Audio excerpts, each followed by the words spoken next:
All right, and we are live. Hello, everybody. This is a podcast for the future, but also being live streamed here on Twitch. Um, my name is Ardent, and I'm here with some of my healer friends. We're going to talk about the healer changes coming to Endwalker now that the media tour information is out. We're just kind of probably lightly touch on pretty much everything, kind of talk about our feelings, talk about how we what we kind of expect going into Endwalker and what we're both looking forward to and things that we might have wished could have been done a little differently um, about any of the healer jobs, classes, and anything healer in general. So yeah, why don't we go ahead and introduce ourselves? I guess in alphabetical order. Oh, that would be me first. Yeah. Sorry, you did mean by in-game names. Hi, I'm Brad. If you heard, listened to, watched the previous episode of this, I'm the scholar who wouldn't shut up. I'm back again, but this time I promise to shut up at least 60% more because I am by no means the focus for this evening. Um, oh, I'm supposed to say my second favorite color as well. Yeah. Sure. Silver, I think. Okay. I'm just trying to follow the script you laid out, babe. Oh. Okay. Cool. I guess next person would be Saz. Hi, my name is Saz. Uh, Mostly play White Mage, but I do play the other ones also. Your second favorite color is? Oh, Sorry to put you on the spot. red, I guess. Nice. And now we see if Tiller is still awake. I'm still awake. All right. I'm Tiller, current virgin Astro, enjoyer, Chad scholar main, hate my life all the same. My second favorite color is blue, and silver is not a real color, and I won't be told differently. Yeah, I know, and Celine isn't a real fairy. I'm not going to have this fight with you, Tiller. There are better fights to have. All right, and so I'm just actually gonna hit live so I can show everybody some sick crafter gameplay as we kind of have this discussion and see where this goes. So Brad, go ahead and take it away. We're going to throw to Brad while you handle your 100-some-odd turn-ins per day. Mm-hmm. So, as Arden said, we are gathered here today in the sight of the 12 and whatever other cringy things I can say to talk about the changes that are coming to the healer role in Endwalker, which in some ways are extremely exciting and in some very specific cases are somewhat underwhelming. Before we get into going over specifically what each of the healers is going to be getting and talking about each one of the jobs one by one, might be helpful to just quickly go over the overall changes that we're getting.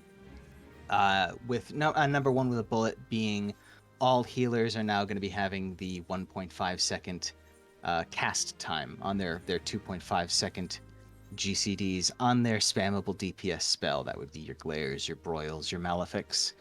And the long and short of what that does is it creates astro levels of weave space on healers that previously did not have it. And I think I definitely think Saz would agree that White Mage is probably the job that's going to be changed the most by that. Yeah, White Mage definitely benefits the most, I think, out of all of them. Because as a White Mage who does handle quite a lot of savage healing, do you find yourself leaving a lot of your sort of utility skills just unused because there's no good way to get them out? Or do you find that you more just kind of force them to go out however they need to? To give a specific example, like something like Plenary Indulgence. I mean, I just use them when I need them, and a lot of the times, because of the current GCD and how long some animations are, they usually clip. Like, pretty much always clip. Like, even on Like just with the opener, precast glare and then a size and then presence always clips for me. Yeah, that would be let's call that the East Coast tax. Yep. Yeah. Because that is what that is, but we're certainly not going to move to the West Coast just to make Presence of Mind work a little bit better. It's the sort of thing that we'd kind of hope the game could somehow manage. But like Plenary Indulgence, for example, I do not play White Mage in a Savage environment hardly ever. But whenever I'm in a situation where I need to use that ability, I find myself usually like it ends up being like Rapture, Plenary Rapture, or something like that, which is a waste of possible cash-ins on Plenary and never feels good to use. Yeah. I mean, back when I played White Mage 2, I a lot of my buttons I found also just kind of never ended up getting used. The same way that you're kind of talking about.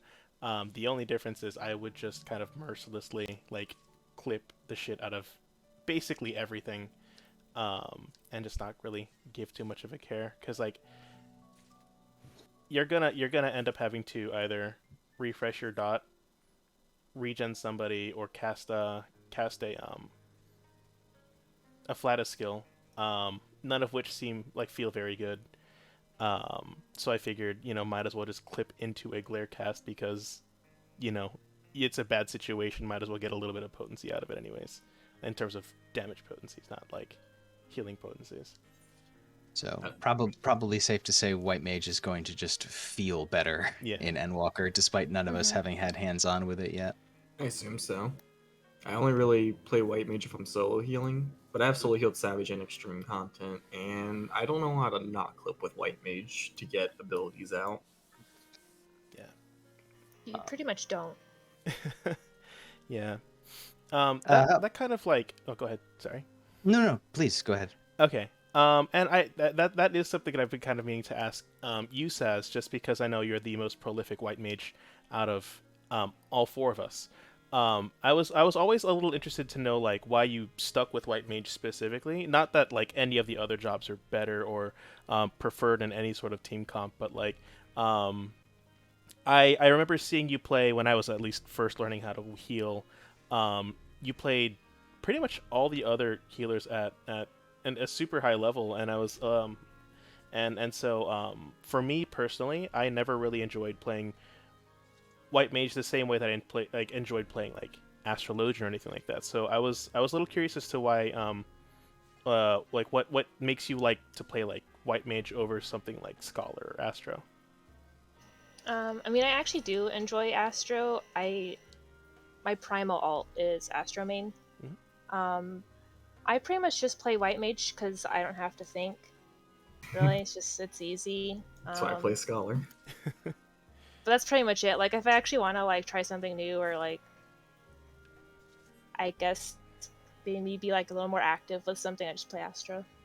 Oh, okay, that's cool. And I think that it's great that you know in this game we can play more than one job on any single character on any given day, just because it lets you be that flexible and learn and play at whatever level you want, with any healer, any DPS or anything. So I think I'm glad I'm glad to know that, and I'm glad to know that it's not even a thing that is important for me to know. It's just It's I was curious. satisfying I your was curious. curiosity. Yeah, basically. Before we leave the topic behind, Tiller, what are your thoughts on? I know you're leaving it behind and never looking back. Tear the rearview mirror off. What do you think about Scholar going into this 1.5 second cast time world? I mean, It'll be better. it's gonna be better. It's still gonna be Scholar. It is still going to be Scholar. You're going to be able to put out energy drains without needing Ruin 2. Yeah, the opener will require less Ruin 2s, but movement will still require movement 2s unless you can. What's the small movement? Yeah. I definitely think that um well, how do I put it? I definitely think that among all the things with like 1.5 second cast times, it is kind of interesting that like now that we can move just a little bit further and a little bit more, um, well, Astral Legend still has that like kind of edge over everybody else, in that like they still get those instant casts, whereas everybody else has to kind of figure out what other movement tools they have, or like it doesn't feel as good. Um, Astro has light speed. yeah, just None of the other healers, including Sage, is going to even approach that level of burst mobility. yeah.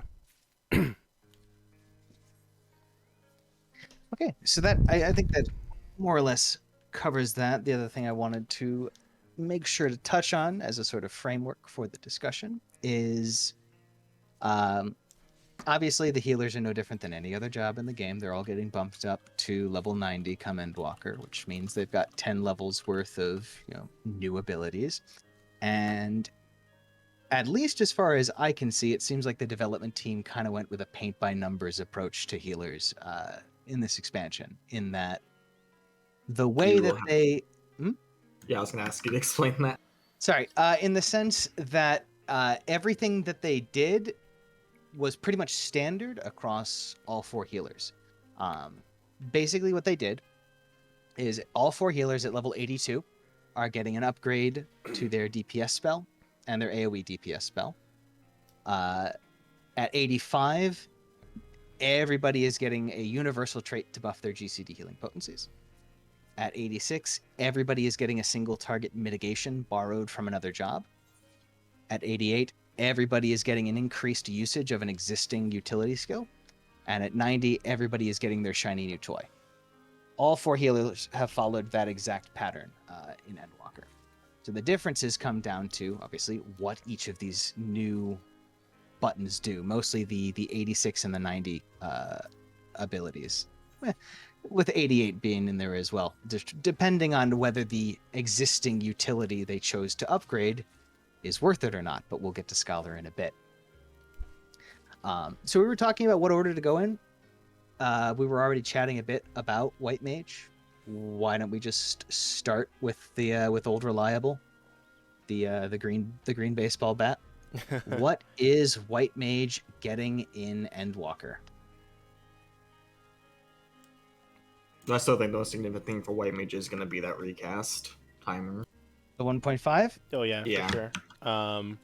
I think the most prolific thing too, I mean, aside from just the base upgrades for the kit, is definitely that Lilybell, which is what I call Earthly Star, but slightly worse. Well, not even slightly worse, but like just a more healing but no damage kind of an Earthly Star. And how does Lilybell work for the uninformed? So what Lilybell does is you place it on the ground, much like you do Asylum or Earthly Star, like I've been kind of comparing it to, and each time you get hit up to a cap of 5 times as the White Mage, the Lilybell procs and does an AoE heal. I think at a radius of 15 yalms, right? If I remember correctly. 20 based on 20? I think Okay. based on the Mediator, subject to change. Okay, yeah, and yeah, full disclaimer: all of these changes that we're talking about are indeed subject to change. So anything between today and when Endwalker or post Endwalker release, like SE can still change just about anything that they want if they see a need to. Forgot to add that. Now, again, although potencies are subject to change, at least where we're standing right now, because you're calling it Earthly Star but worse. Earthly Star, once it's placed, if it's popped immediately or within the first 10 seconds, it puts out a 540 potency heal. If it's given time to prime itself and become the dominance version, it'll do 720 potency. Very nice heal. If you use Lilybell completely wrong and it never procs, it is still a 1000 potency heal. If you do it correctly, which is to say, if in the course of those 15 seconds, the White Mage gets hit 5 times, it will do 2000 potency worth of heals. So, as far as healing goes, it absolutely blows Earthly Star out of the water. The only difference being that Earthly Star is once a minute and Lilybell is only every 3 minutes. Oh, I forgot to read about like the cooldown length. Oh, That's what I'm here for. yeah. Yeah.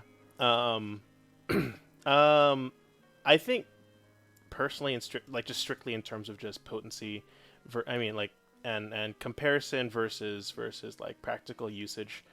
I just I can't see a world where Lilybell stays a 3 minute cooldown for very long.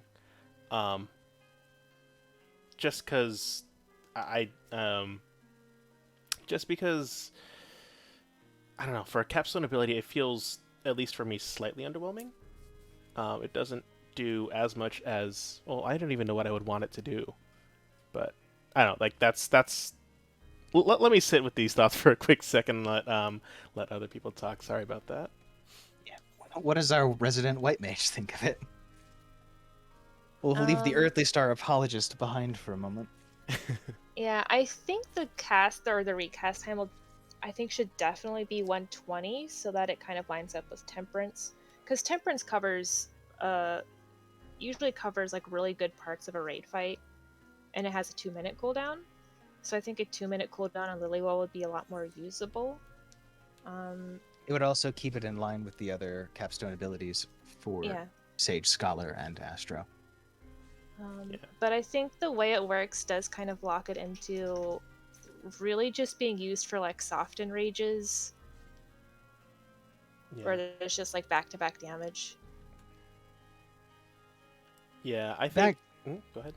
Back-to-back damage is definitely where you're getting the maximum potency out of it, but I almost wonder if it falls under a similar category of asylum usage, or asylum usage that I used to see recommended in like the balance, where they would say if you don't have any good use for asylum over a 90-second period of the fight, you may as well just throw it on the tank, just help them mitigate the autos slightly.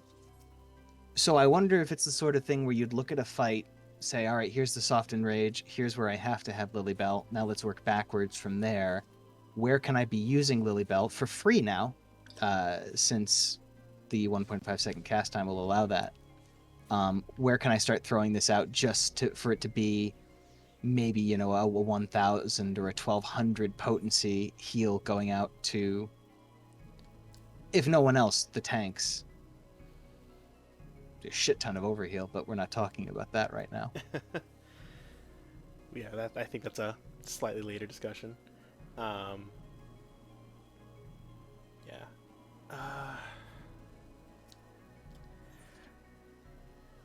I mean,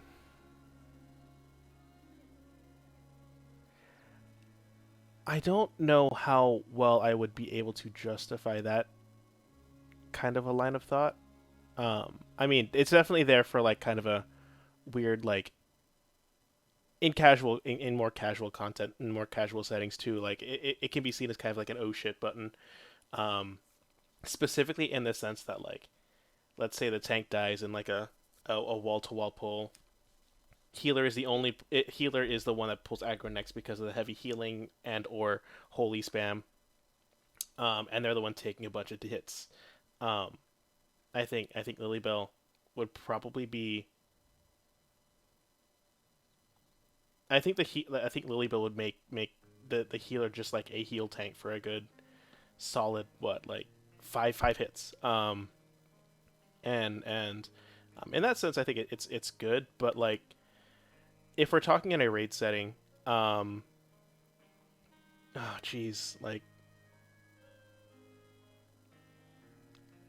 I don't know. Oh, Like, again, you're given so many even tools. You're given so many tools already that, like, it's hard to justify using it. You have 2 charges of Divine Medicine now, right? And Divine Medicine is the shield that used to be just put on cooldown every 30 seconds with the dot refresh, right? And so you have that mitigation tool plus the second charge of it now, plus Asylum, and then now Lilybell.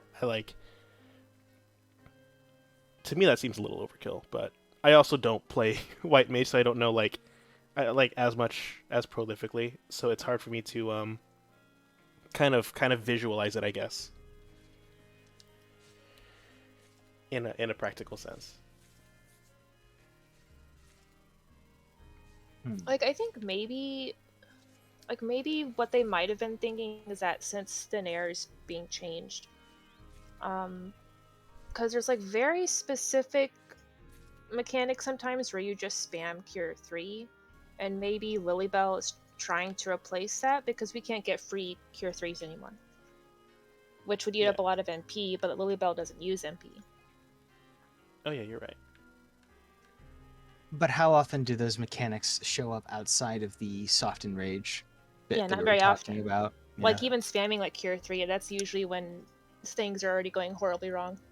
True. Right, and you don't want your capstone button to be exclusively the oh shit and soft and rage button, because a good portion of the population isn't going to see soft and rages. They don't really go into savage or extreme content.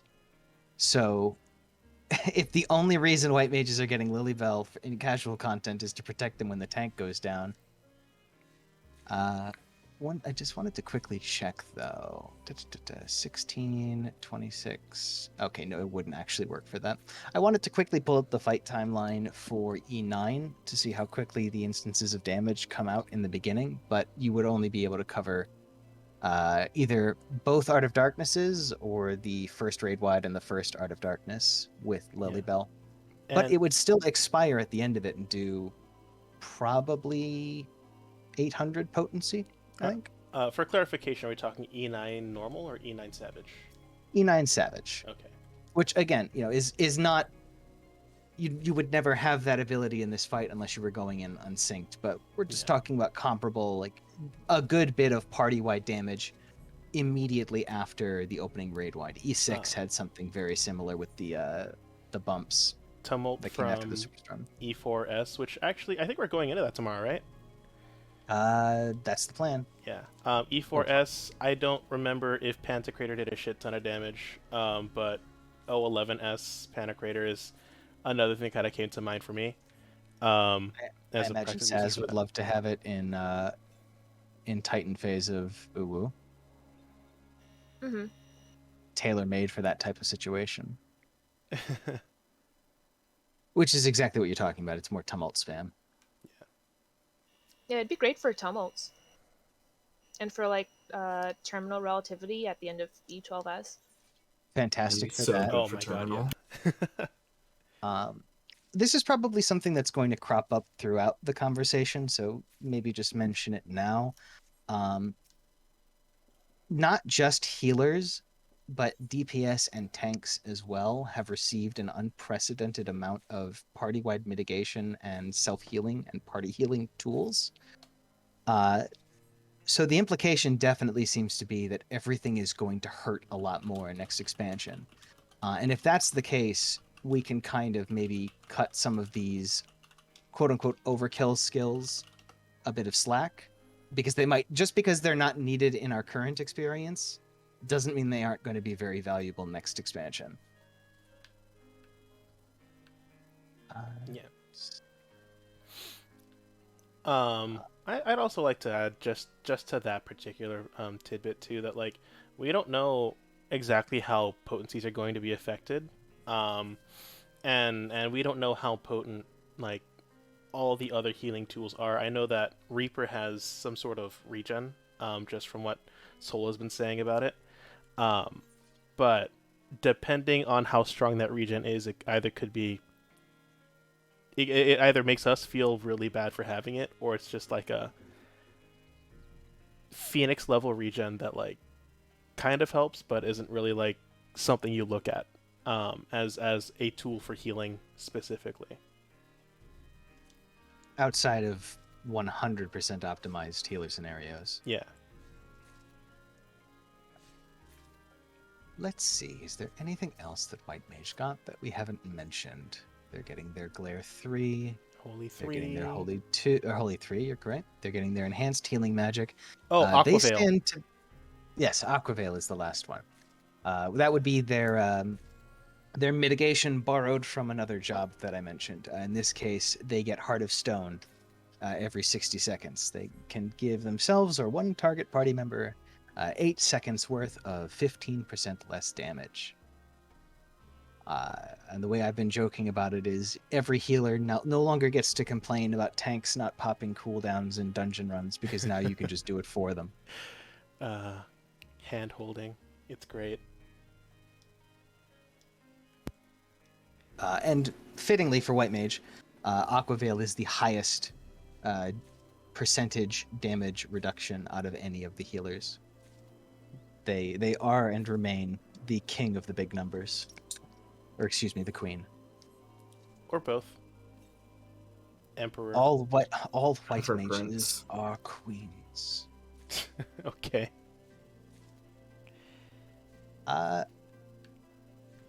So if no one has anything else they want to talk about with White Mage's changes, the one point I want to raise before we leave and move on to something else is, let's talk about the thing that didn't change. Let's talk about the lilies. Oh. 'Cause I know Ardent has some thoughts on the lilies being unchanged going into this new 1.5 second cast time world.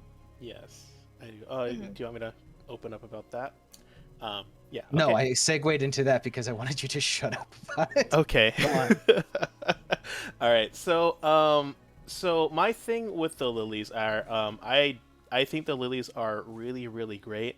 But I think that an underrated thing that people aren't really taking into account is the fact that lilies are the instant cast.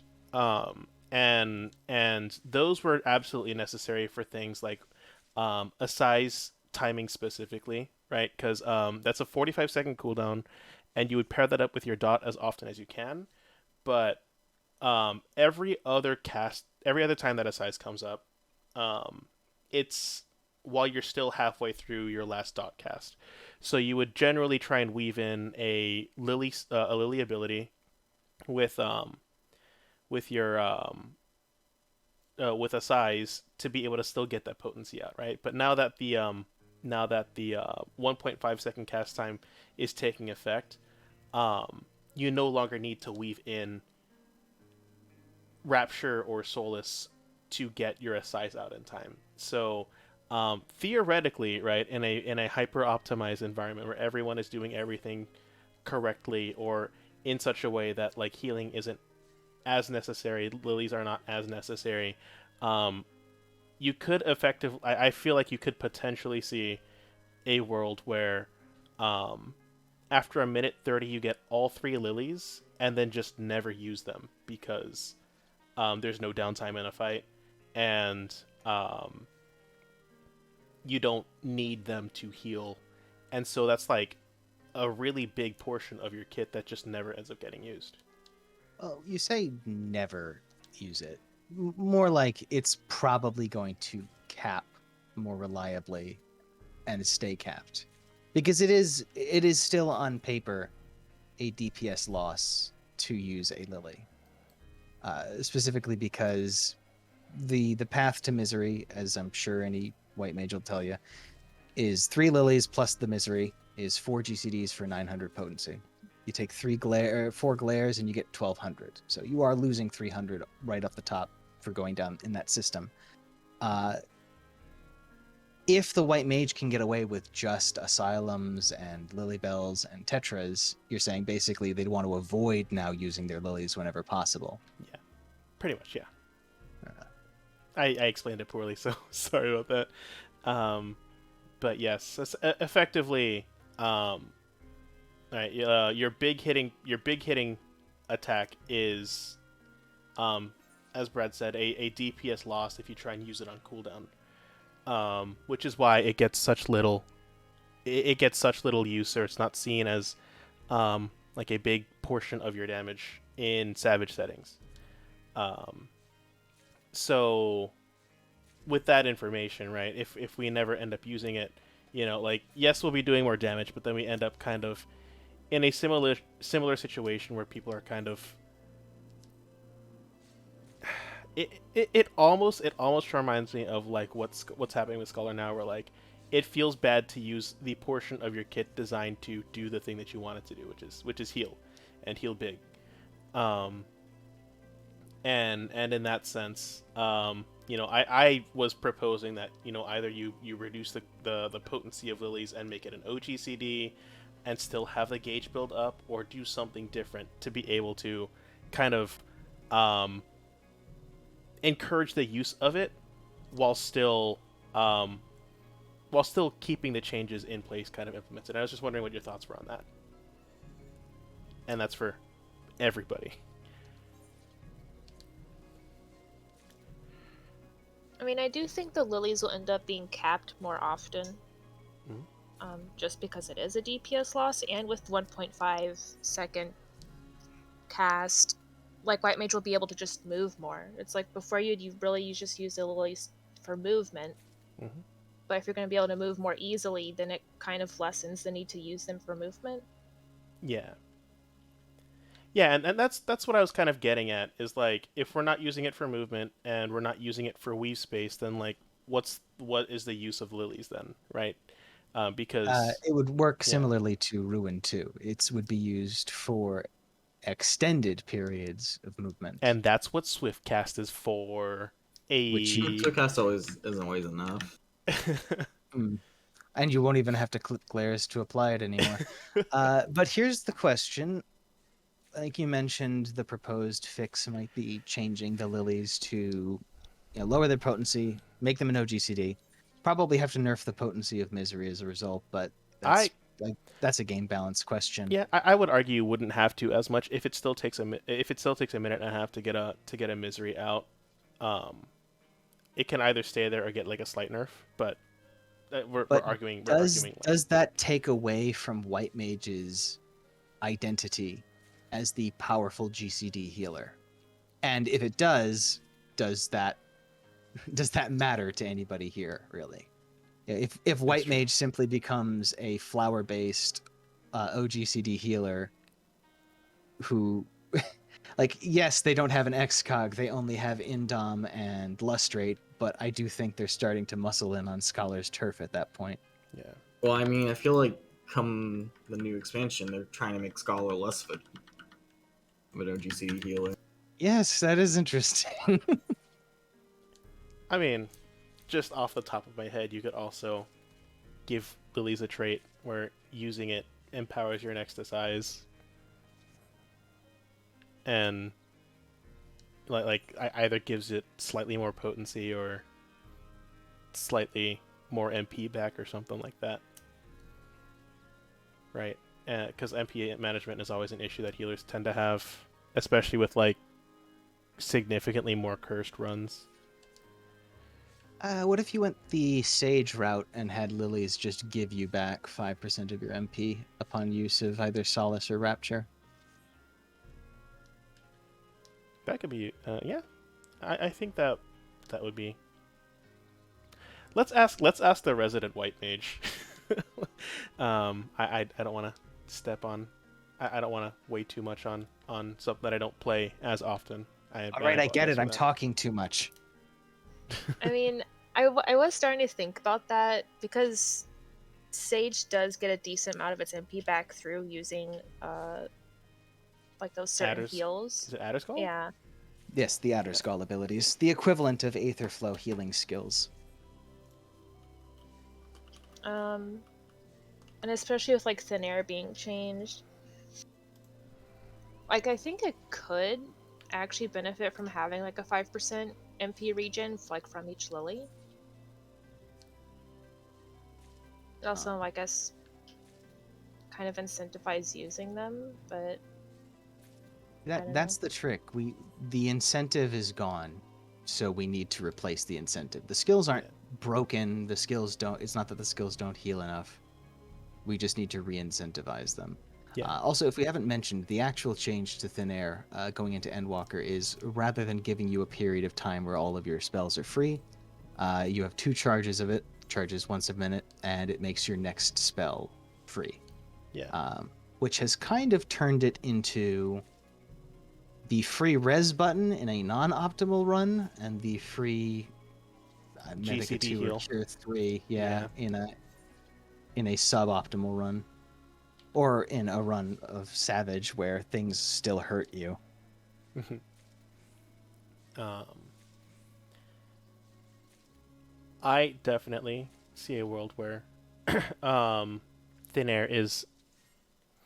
I don't think that I think thin air was actually given too few charges of it. Um, but I also have been kind of um, perusing the interwebs and several kind of videos covering the media tour, and the general sentiment from people is like the thin air ban, no, not ban, nerf. Sorry, the thin air nerf is like the end of the world, and people are swapping off white mage and stuff like that. And I don't think it's that bad either. It's Um, not that bad. it's really not, and It's really not. yeah. But um, I do think that at least one more charge of thin air would feel slightly better. Or if you just give it 4 charges, then like next to nothing has changed for thin air except for the fact that like if you need to get 4 reses out one after the other in whatever curse situation you find yourself in, it doesn't feel all that different. Um, you just have to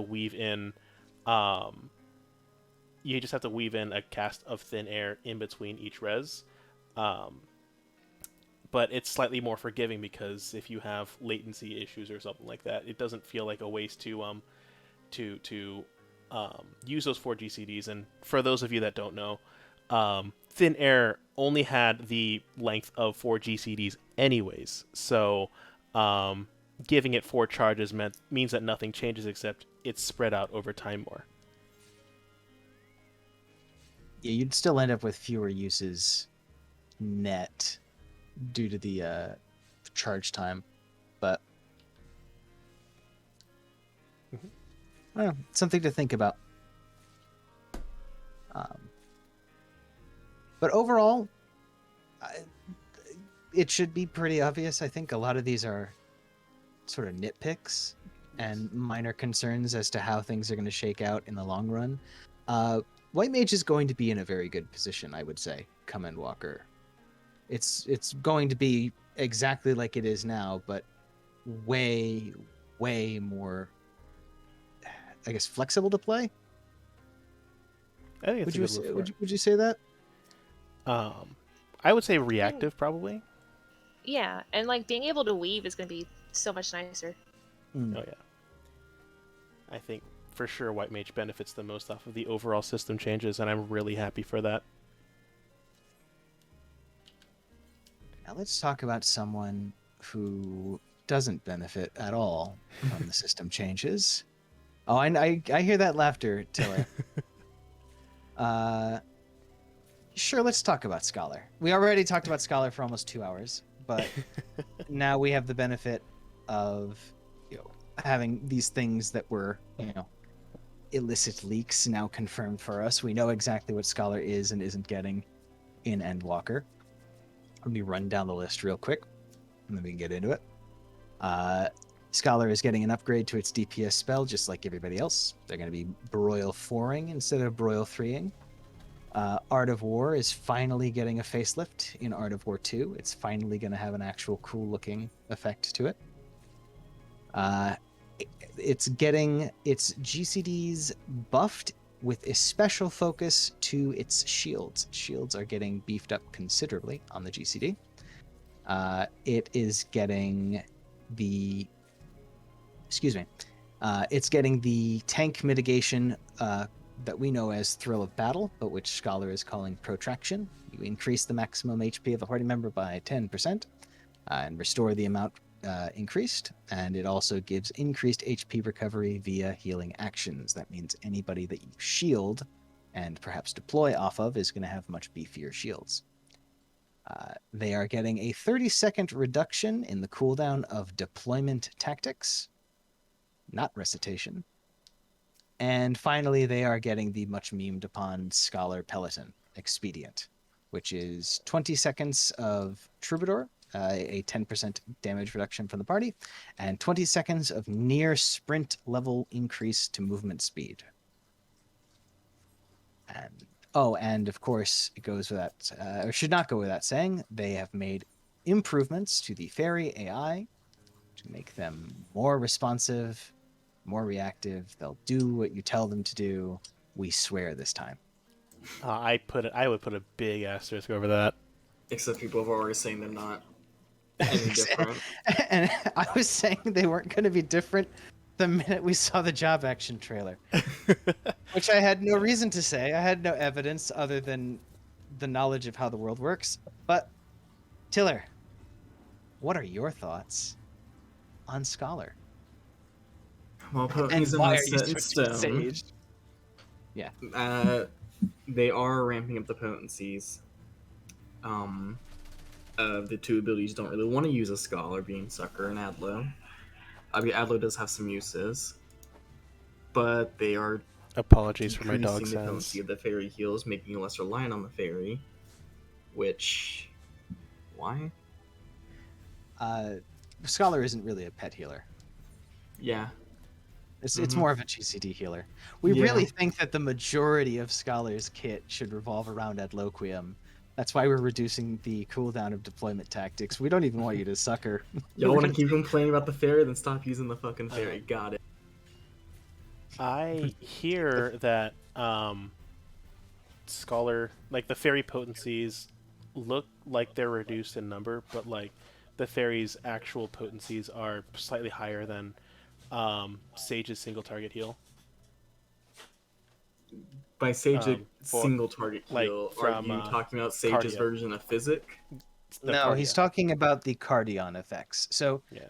every time Sage does damage with a specific type of spell, most of them, if I'm being honest, there's a 170 potency heal that gets applied to their heal-based dance partner called Cardion, which that raises the question of whether or not Cardion is susceptible to pet tax, or even if pet tax is still going to be a thing in Endwalker, which we will not know until we get hands-on time with the build and see with the build when the game releases and we get to play around with shit. But the whole idea is that the potencies listed for the fairy right now, if you were to go check out the lodestone and such, the fairy's potencies and the scholar's potencies are not on parity. If a fairy puts out a 200 potency heal and a scholar puts out a 400 potency heal, the scholar's heal is going to be more than twice what the fairy puts out, because the fairy's, I think it has something to do with like how the mind stat is calculated for the fairy, but it's about 18% weaker. So the question is, number one, are they just nerfing the fairy to bring it down in parity to the sage? And number two, are they just now accounting for pet tax when they show you the numbers?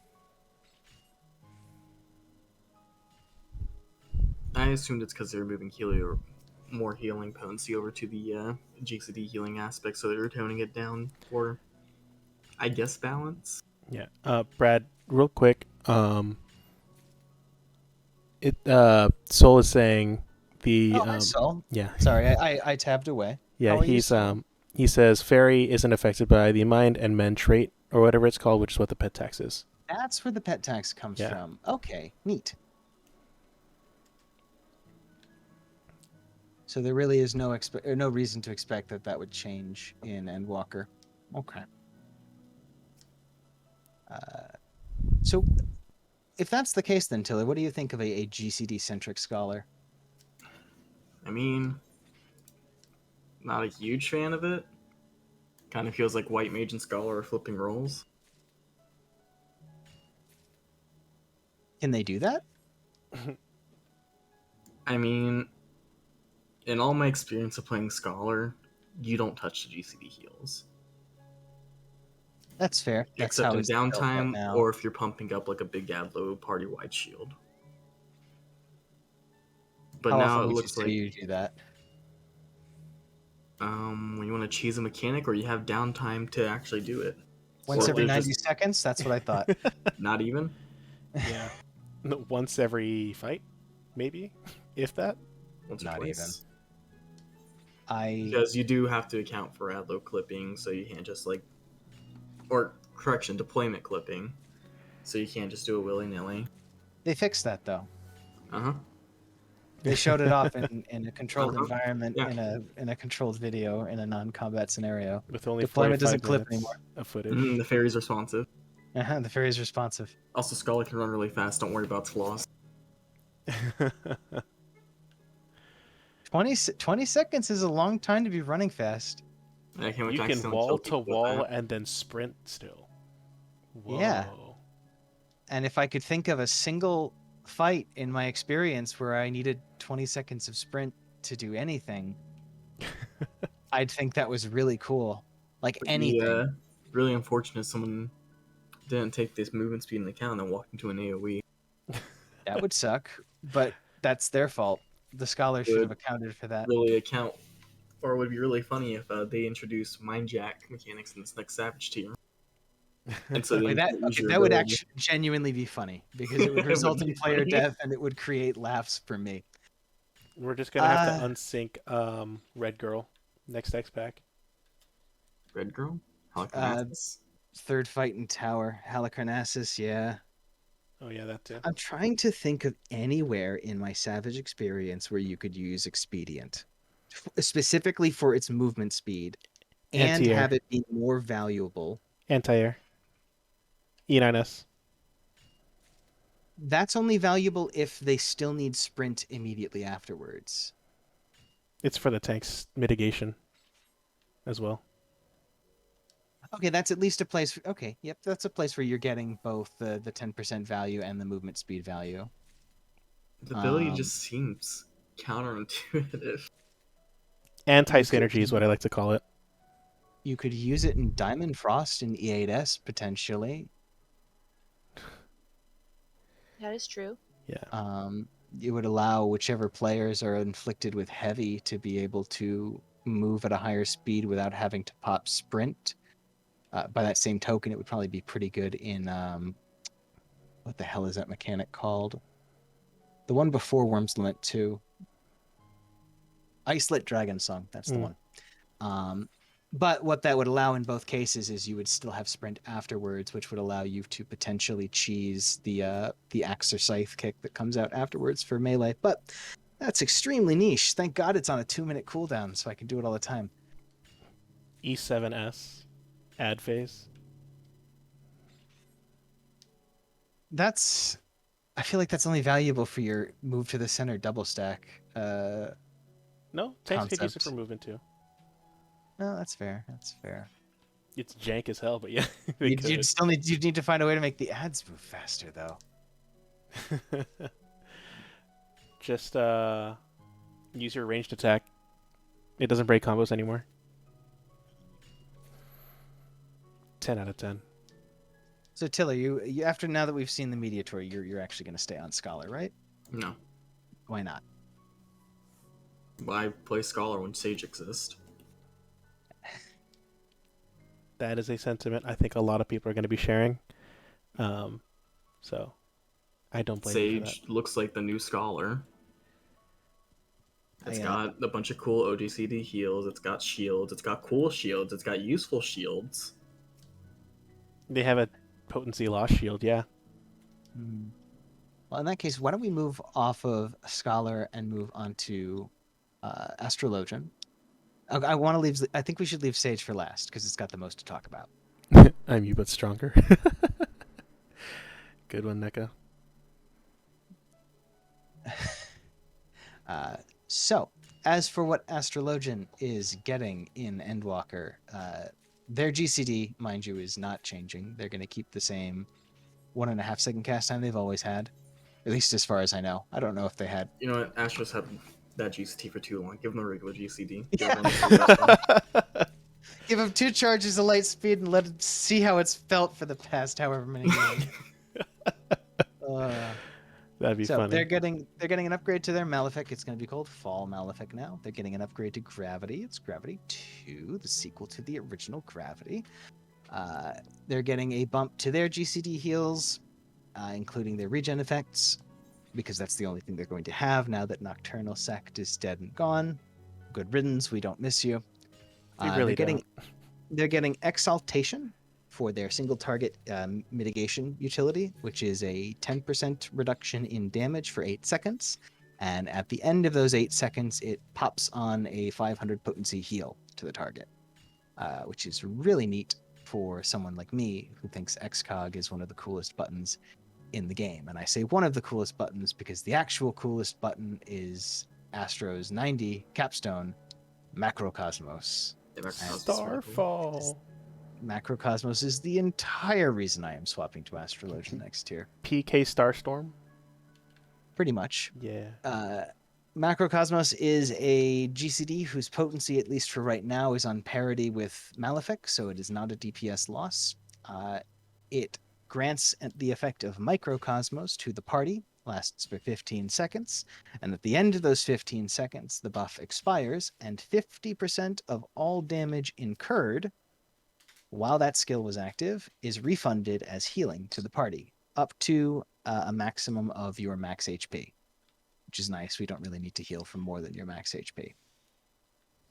The one other thing that I'm forgetting is they are getting a second charge of Celestial Intersection, which is basically just to keep them on parity with White Mage, who now it shares a defined role with. White Mage has 2 Divine Benisons. Astro now has 2 Celestial Intersections. Let's talk to our resident Astro before he jumps ship and also goes to Sage. What do you think of these changes? So you posed a question to me like a couple days ago that I've been kind of sitting on and stewing over, because like my initial reaction to Astrologian was like, I don't give a shit like what job I play between Astro and Sage next X back. I'm gonna be really, really fucking happy regardless. But like the more I kind of take a look at it, I feel, how do I put it? Shockingly disappointed at specific aspects while still overall really enjoying like 90% of what the kid has to offer. I think they're bringing back old Minor Arcana, old Lord and Lady, was a really good change. The RNG for it, I'm not necessarily a huge fan. Like I was watching both Happy's and Larry's vids regarding the Lord and Lady changes, and both of them for like 10 straight minutes only ever got Lady and never got Lord. I thought each of them had the opposite problem. I thought one could only get ladies and the other could only get lords. No. They both admitted to only ever getting ladies. And so for that I'm just like that and that brings up my the actual question you were posing to me, is specifically like what I mean, like is RNG like the actual like part of Astrologian's identity, and class fantasy thing, and should it be, right? Do Astros want actual RNG, or do they only want the appearance of RNG? Yeah, basically. And this also plays into just the personal buffs from Astrodyne as well for Astrologian, with the removal of sleeve draw and the guaranteed seal, as well as the removal of your redraw charges. Whatever you get for Astrodyne is pure RNG. Undraw becomes an actual button you potentially want to use now, because you might get a card that you don't want to use because it'll give you a seal that forces you into, like, let's say triple knocked or like celestial seal, right? And so then you only get the MP regen, I believe, is what it is for a single seal. I suppose I should mention, because I didn't actually bring up Astron in the beginning. Yeah, Divination is now just a button that you hit. It does not rely on the seals anymore at all.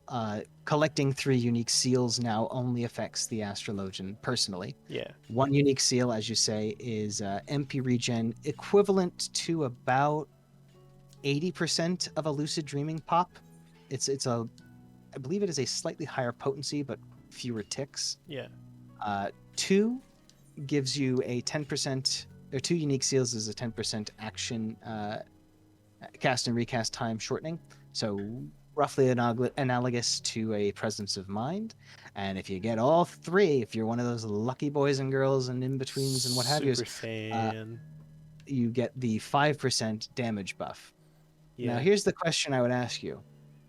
You said you might potentially want to use Undraw if it's going to put you into a situation you don't want. Unless I don't understand how Undraw works, I think you are 100% wrong.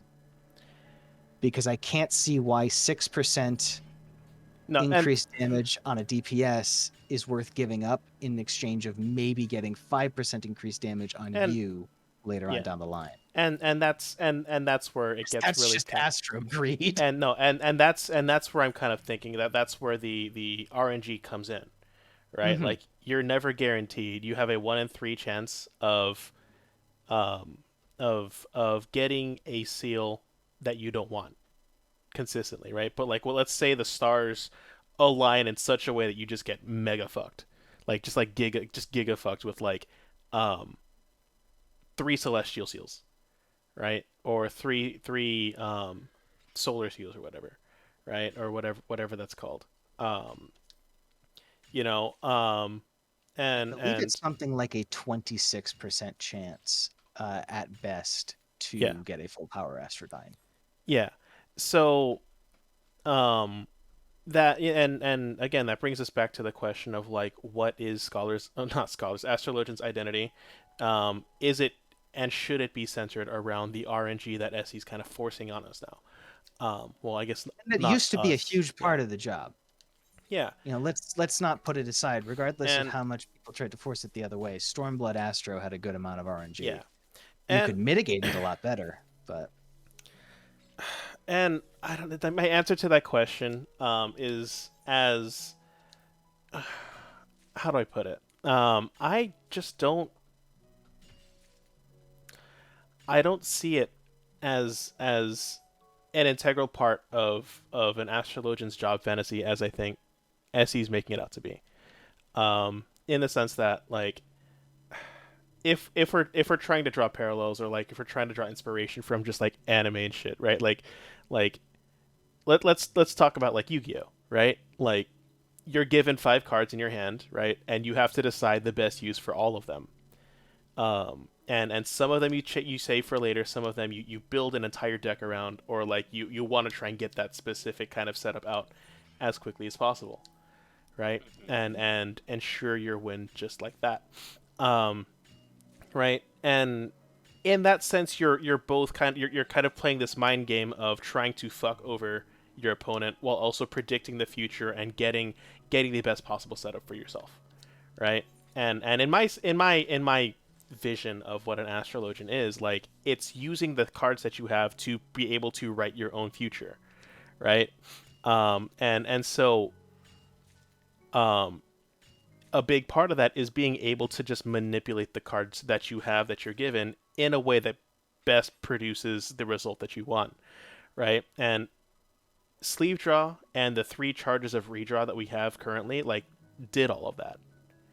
Um, and to take that away, it's not necessarily game breaking, it's not necessarily a deal breaker for me, but it makes me a little more disappointed in that specific aspect of Astrologian's kit for a job that is well known for how much it buffs other players. It sure does a shit job of taking care of itself in such a way that helps promote, at least for me, fun gameplay. But I also can kind of see where like if your job is centered around getting yourself the the full Astrodyne buff, it's kind of antithetical to what an astrologian is, which is giving your buffs to other people, right? Like as like from a gameplay standpoint, um, I see where it's coming from, but I also don't feel like I necessarily agree with that specific direction as he is taking. because Astrologian, it is gambling. yes, Like you don't have the ability to say, "Oh, I didn't win. I want my money back." You've spent that draw. Saz, I know we were chatting a bit maybe a couple of days ago about this, and you were talking about how you wish, at the very least, that you could still turn the cards into lords and ladies. Yeah, because it's like, you pull the same card and it's like the same seal. And that, maybe if you don't want to use another person, you can use it for yourself. You can turn it into a lord or lady, and that lessens the RNG of those while giving you an option to do something else with the card. yeah, Mhm. It's much better than undraw, just throwing the card in the garbage. That's Yeah. never going to be a good option. But because of the changes they made to Lord and Lady, which I don't think we mentioned specifically, you're pulling Lord and Lady are now cards that you're essentially pulling from a separate deck and using with a separate button. And they now have very specific uses. You can no longer take the 6 cards from one deck and turn them into the Lord and Lady. You can't do anything with them other than play them, redraw them once, or throw them away. Yeah. I would definitely agree that there needs to be one other option there, whether it's a return to the redraw charges. I don't expect them to give us back sleeve draw, or to continue the Yu-Gi-Oh analogy, to give us like a heart of the cards button. Yeah. Like I don't think they want Astrodyne to be free, and I get that. I don't think Astrodyne should be free, but maybe it's a little too RNG heavy. Okay, I agree with that. but Macrocosmos though. Macrocosmos is really nice though. Macrocosmos is so fucking cool. Even though I will admit, sorry to gush just a touch. I love Macrocosmos. It is 100% an ability that I theory crafted and never thought would be put in this game. When I was trying to come up with a concept of like a time mage as a healer, like, but actually, and then like using some of the stuff Astro used to have. But there are some tanks that it does not synergize well with. Like, as an Astro, I don't necessarily want to be working with a Gunbreaker or a Paladin while I've got this ability. Yeah, that's fair. It shames me to say it, but like Warrior, On I another always note, love. in But what Dark Knight, cases are you going to be using Macrocosmos at the same time a tank has to invuln? it depends. If I don't have a significant enough raid wide that my existing tools can't cover, I'm thinking back to like E10S, or E12S Phase 1 for that matter. Like those multi-hitting tank busters, if the tank is only mitigating it using Home Gang or Living Dead, the damage that they're taking, the actual number damage, is still going through. It's still being calculated. It turns Macrocosmos into a 2-minute long damage dealing benediction GCD. I like that. I think that's neat. But it's a if you've got DPS a gain in an palette, AoE setting too. it is a DPS gain in an AoE setting, which is just a cherry on top of the cherry. But if you've got a stinky paladin or a scummy gunbreaker, they stop taking damage after they invuln. Makes me feel like a chump.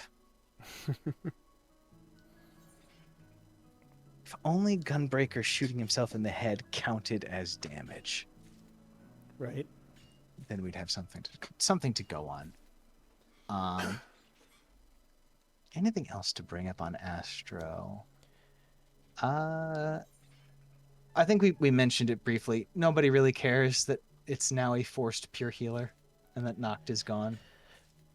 I mean, I personally like Nocturnal Astro better, but Macrocosmos. yeah. Nocturnal Astro, I feel like, had a very distinct playstyle from even just Diurnal Astro. Whereas Diurnal Astro plays a lot like White Mage in its reactive healing, Nocturnal you could be a lot more proactive with your Celestial Opposition placement, as well as the more forgiving kind of snapshot of the damage reduction, which is what I use Celestial Opposition, well, not Celestial, Collective Unconscious for. So for those of you that don't know, Celestial Opposition and Collective Unconscious have different interactions based on the sect that you have. So if you're using Celestial Opposition under Diurnal Sect, you get a base heal just regardless of whatever sect you're in, but Celestial gave you a regen on top of that. And then Collective, it snapshots a damage reduction, like 10% damage reduction, while also giving you what was it, like a regen as well, basically, for a certain amount of time. And then you flip over everything basically if you were under Nocturnal Sect. So for Collective Unconscious, instead of the regen, it gave you the a timed mitigation, 10% damage mitigation, and then Celestial Opposition gave you a shield, a flat heal plus a shield. And so that promotes a much more proactive style of play that I feel like is something that I think Scholar wishes it would have had. Um, Yes, we do. Sorry, go on.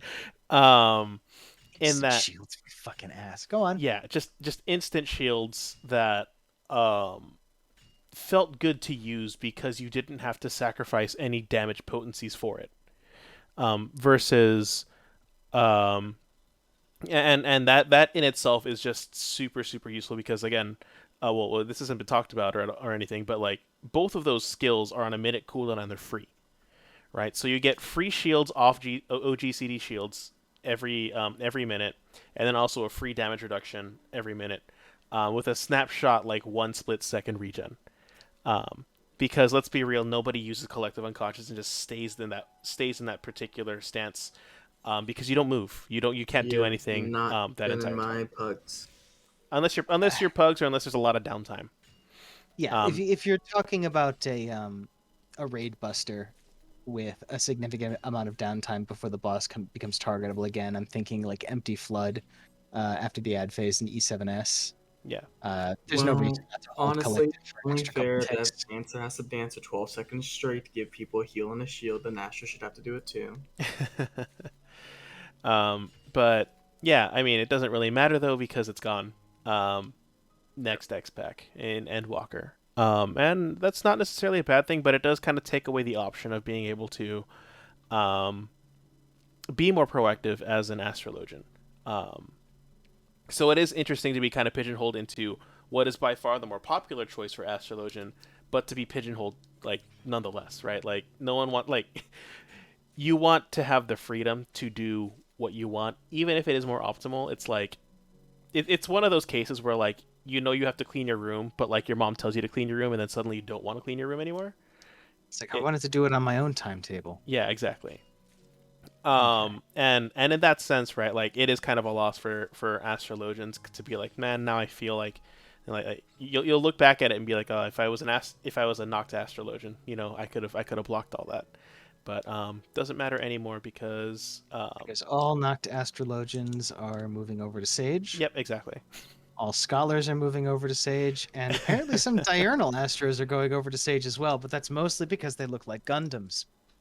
Yep. Wait, Sage looks like Gundams? And we will not be discussing their Gundam proclivities in this chat. Yeah, I we wanna be will. a I haven't Gundam. I Just haven't not just seen the yet. parts of Gundam it comes from. It's because Kira's a bitch and nobody likes him. Anything after Amuro has nothing to do with me. Fucking dinosaur. Was there Alright. anything else on Astrologian that we wanted to cover that we didn't cover? Divination going out in the opener now, guaranteed full strength every time. That's a nice quality of life improvement. Oh yeah. Sinistry is still Sinistry. there. Lightspeed did not get nerfed in a weird false equivalence to Thin Air absolutely getting nerfed. Yeah. Which is one of the reasons why I think something's got to give there. Either Lightspeed's going to get nerfed, probably in its duration, or White Mage is going to get a buff to Thin Air. That's also just something that I've kind of I think is underrated too. Is just like Astrologian has currently the best MP management out of all three healers, right? Like if you put That is taking a hit next expansion, but go on. yeah, that yeah. But every 30 seconds you get a card, and that card restores some of your MP. Right currently, it gives you 800 MP back. Next expansion is going to be 500, but like by far, as it's something that's integral to your kit to do damage, to buff yourself, to buff other people's damage and stuff. Right, like you're using it all the time, and it has, and again, like it has the best. Astrologian could, in practice, equip as little piety as possible. And piety, for those of you that don't know, that is your MP regen stat. And so the more piety you have, the faster your MP regenerates back up to full.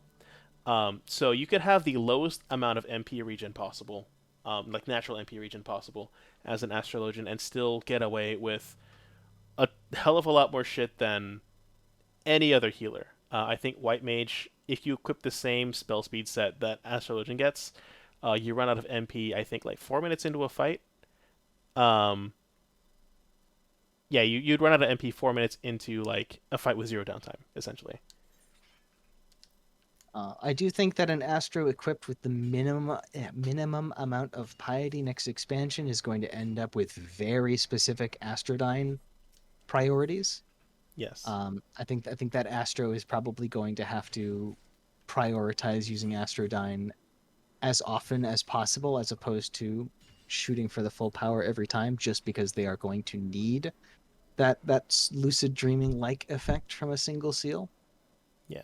But I suppose the one other thing we didn't mention is your timing with Earthly Star next expansion is going to be stricter. Because the buff to its damage means it is a DPS loss the longer you hold it. I suppose it's still the same as it is now, though, isn't Yeah, it? You just it's want to make sure literally you're not just losing any uses. yeah. You can It's just more important hold to it. line it up with raid buffs. Yeah.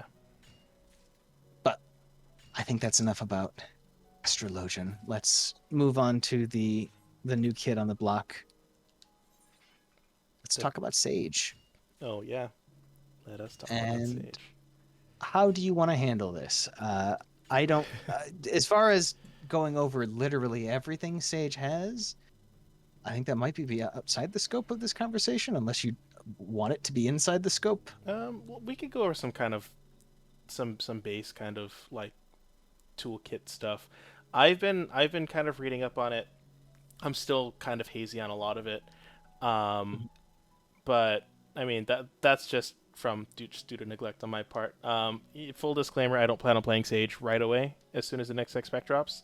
Coward. Um, and the reason why is because if I'm doing MSQ with Brad, he's going Astrologian and he's healing first, and that's cool.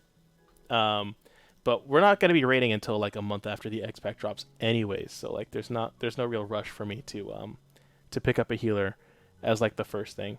Plus, I want to avoid all the sages in my dungeons on the first day, basically.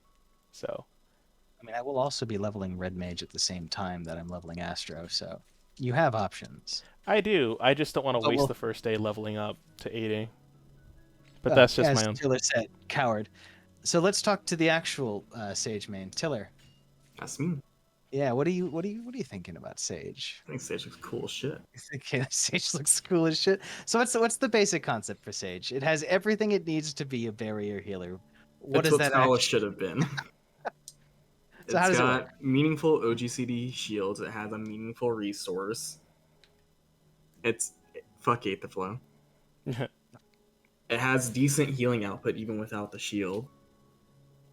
It's got targeted embraces. Even if there's a little bit weaker, you don't have to worry about your fairy embracing the 99% healed up white mage instead of the 10% healed up dark knight over there. Yeah, actually being able to put blinders on your fairy equivalent and saying that person right there, that's who you heal. It's got a gap closer. Um, although on the topic of, oh man, it's so much better because Cardion lets you target a person, say they're the only ones getting my pseudo embraces. There is the downside that it is 100% tied to the Sage's damage output and their GCD uptime. Is that a downside? Well, let's say that you're in a non-optimal scenario. Let's say that you're in Prague, Or a curse party. and or in a curse party, and you are put into a situation where you have to stop DPSing, whether you have to go for a slow res on somebody, or someone fucks up a mechanic, and now you have to move more than you should naturally, and you didn't save up any Toxicon charges because it's a DPS loss to do so. Every second you're not casting is a second that your target is not getting healed. Whereas if a scholar was there, those embraces would continue unabated as long as the fairy didn't In think that theory. she had to, as long as the fairy didn't think that she had to move. But I mean, who doesn't place their fairy? Me, I just forget after I Lock, dissipate on lock that cooldown. lady in place in the center of the arena and forget about her until you dissipate and she shows up next to you and you say, "Why aren't you at your post?" Yep. because dissipation does not return her to her placement. Yeah. Well, even with even if you can't be constantly DPSing, I don't think that little heal buff by itself is gonna be enough to fully upkeep a tank, and we're gonna have to add in extra tank upkeep anyways. True, and it's not as though Scholar can just AFK and never use any of its resources and just let the fairy do Tell that everything to the scholars in my anyway. pug groups. I don't want to talk to the scholars in your pug groups. I don't want to talk to anyone in your pug groups, from what I'm hearing. You do seem to have a surprisingly large amount of cursed runs, even for me when I play healer in just random DF groups. Just I think it's whenever because he's a Lalafell. I wouldn't blame the Lalafell, but I don't know what it is, Till. I think you're just cursed to be in Potentially. cursed groups.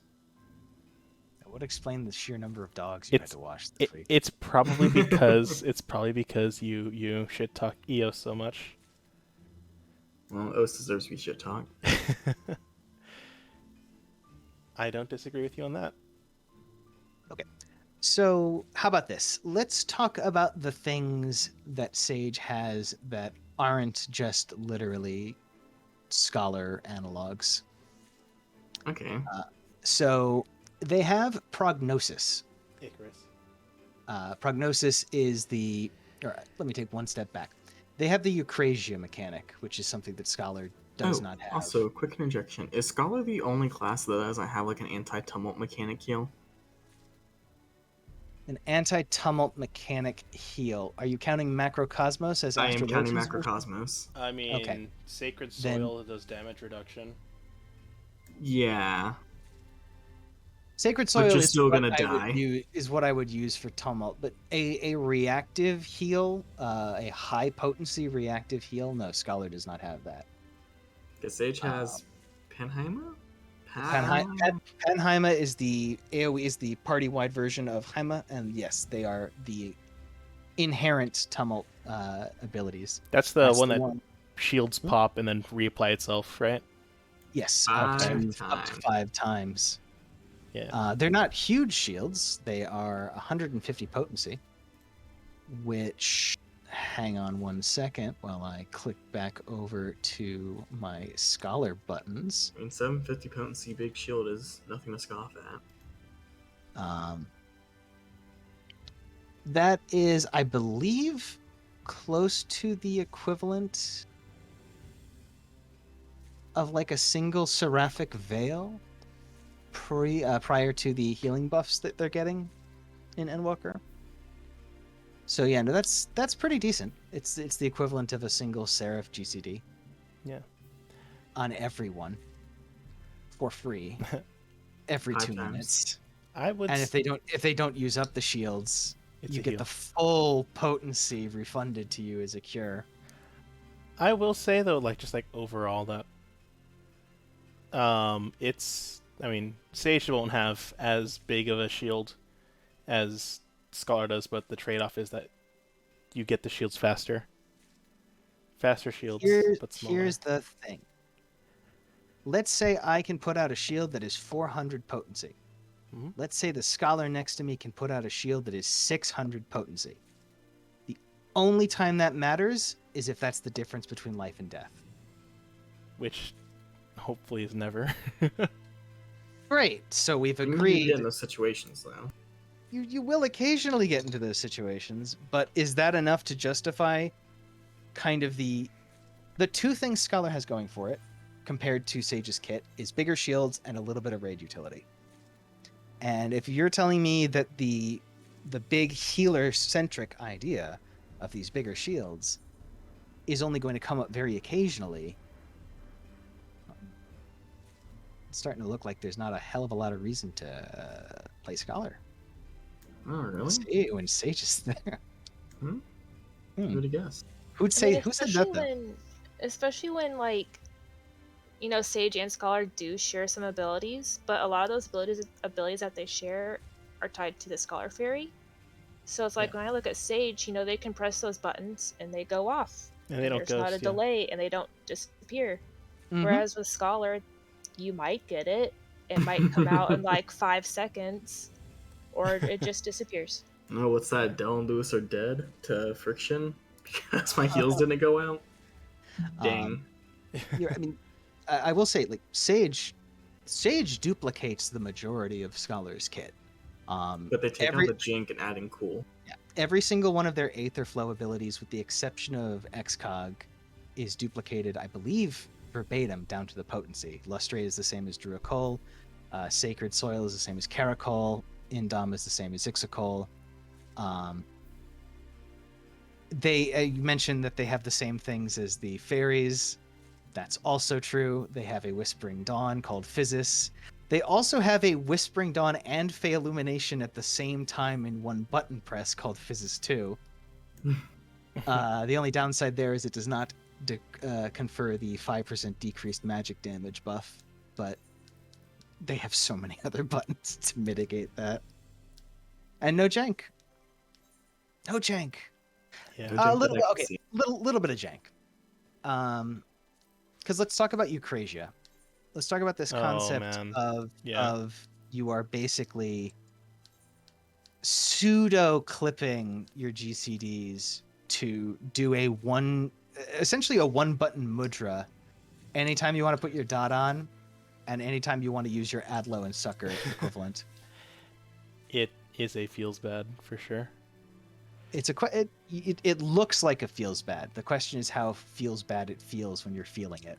I guess we'll find out when So- it actually comes in. I will say, it largely depends on gear stats. I will like for next tier, right? Because like the last couple tiers in Eden, healers had, I think it was like the best in slot was what, like crit and like dead or crit direct hit or something like that, right? What?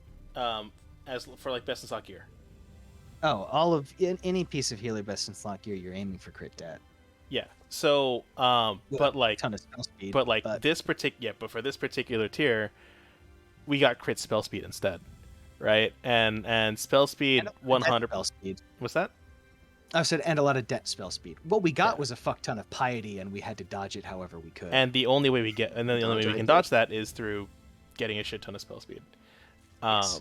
And so if that ends up being the trend for next tier as well, the very first tier of what is it? Pandemonium Savage. Panda Palace. Something like that.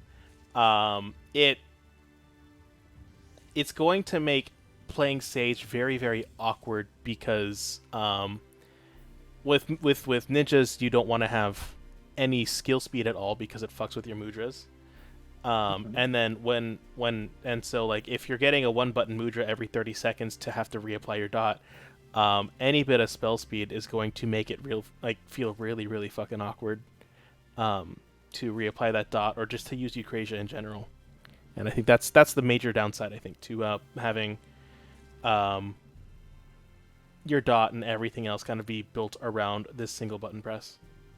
Because the whole idea is that you're modifying. Eucrasia modifies your damage dealing spam spell, which is Dosis 3. It modifies a flat GCD party-wide pure heal, which Scholar does not have, called Prognosis. That's what turns into Sucker. And then there's a single target physic equivalent called Diagnosis that turns into their Adlo, which is Eucrasian Diagnosis. All three of those are the 1.5 second cast, 2.5 second recast. Eucrasia is an instant GCD, and all of the Eucrasian buttons are a 1.5 second recast. So you are going to have to master how fast to hit Eucrasia and put out the button, or your GCDs are going to start to drift consistently, especially if you have to heal. Like, you want to talk about a healer who wants to avoid their GCD heals.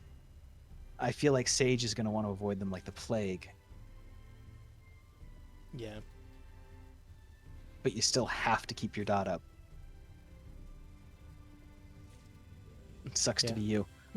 I mean, you could rely on like Adderskull skills and stuff to get the healing out, but like in terms of strictly shields, unless you plan on, unless you're able to fully rely on just Panheima, it's not gonna work. It's not just Panheima. You have You have lots of buttons. And your Adderskull charges up. Well, okay, your Adderskull works almost exactly like Aetherflow. You're still getting 3 stacks per minute. Yeah. It's just you're only getting 1 stack every 20 seconds as opposed to all of them at one flat point, and True. then you use them as you will. You also get a button that just gives you a free stack of Adderskull once every 90 seconds. Mm-hmm. Scholar has that. It's called Dissipation. I remember we've talked about We this. don't much care. Yeah. I don't think we even talked about what Dissipation did when we were talking with Scholar. I think we did, or at the very least, we talked about how much we hated it. Yeah. But I the funny recall ranting about Dissipation. And the funny thing is, Sage, I was looking at this a little bit before. Sage can achieve almost all of the good parts about Dissipation with absolutely no trade-off through a combination of their abilities, Rizomata, which is the one I just talked about that gives you a free stack of Adderskull, and their other one, Soteria, which is what increases the healing potency of your embraces, basically. So like Dissipation is every 180 seconds is a 20% healing bonus to your GCD and 3 stacks of Aetherflow. You can use Soteria and Rizomata twice, both each during that period of time, for 20 cumulative seconds of 100% stronger embraces and 2 stacks of Adderskull, with 0 loss to your fairy equivalent. Like they are more than fine in terms of. I guess what I'm saying is they are more than well set up to ignore their Eucrasian GCD heals if need be. Yeah.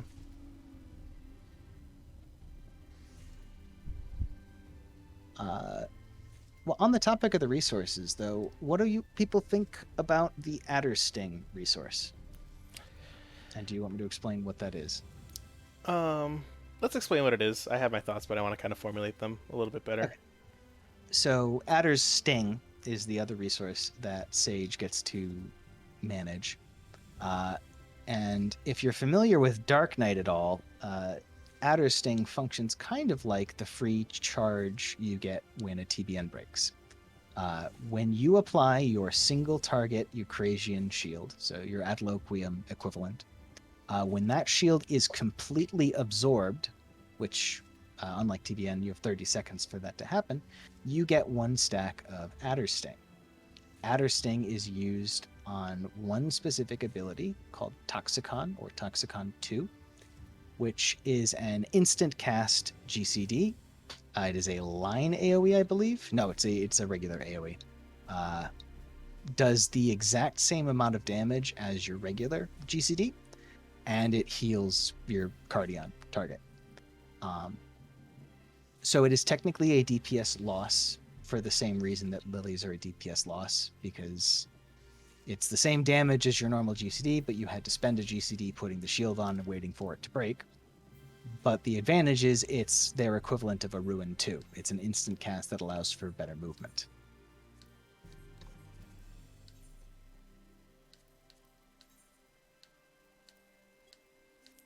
Yep.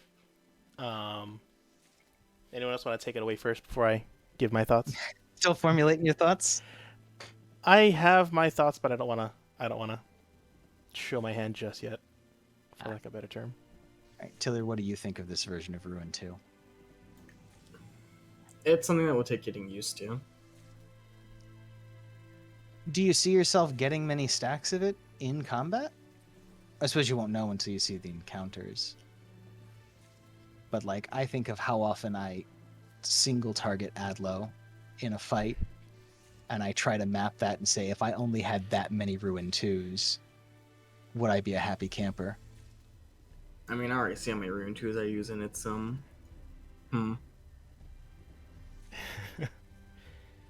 about you, Sez? I actually think it'll see like a lot of use in dungeons, but not so much raids, probably. Mm-hmm. In dungeons, it'll probably be fantastic because it is AoE. Yeah. Yeah, and then, like, it you can is just pop the unquestionably shield. better than their AoEs. Yep. Yeah, you could just put the shield on the tank like between pulls, and it lasts 30 seconds. Yeah, you should be like middle of every pull. You would expect to have at least one stack. Um, my question is there a cooldown between getting stacks, or can you get it, like, is it possible to get 3 at once? Is it possible to get 3 at once? Let me check the trait. You're talking about, I suppose, single target shielding 3 everyone. targets, Yeah. and then the first raid wide pops all 3 shields, and you get 3 stacks at once. That's the only way I can ever imagine you getting more than 1 stack at a time. Pre-pull. There doesn't appear to be any limit on how often you can gain stacks of Adder Sting. You have 3 maximum stacks, and there's no limit to how many times you can hit Eucrasia. Yeah. Oh god, is your opener going to be 3 applications of Eucrasian Diagnosis Yes. and then a Eucrasian Prognosis? No. So you're only shielding 3 people from the opening raid wide, and the other 5 can go fuck themselves. I mean, because they don't provide you damage dealing benefits. I mean, I don't think a shield stack, and you want to try and prioritize specifically getting Adder Sting stacks, right? So like, I mean, unless you want your opener to just be shielding as many people as possible with Eucrasian Prognosis. It's been a long time since actually not a long time. I don't think. Or alternatively, I'm not sure how that would work. Actually, Eucrasian Diagnosis everybody and have 3 designated people click off the buff, and then just shield them with Eucrasian Prognosis. Well, here's the thing with I'm going to assume it works the same way as Scholar's Galvanize status, which is the only thing that overwrites a Galvanize status is a higher value Galvanize.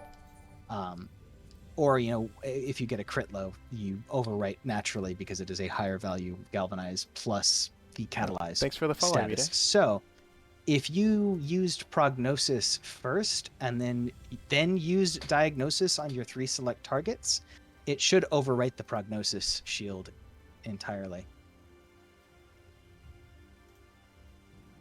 Like, it can't be stacked with Prognosis, but that doesn't mean it can't overwrite it.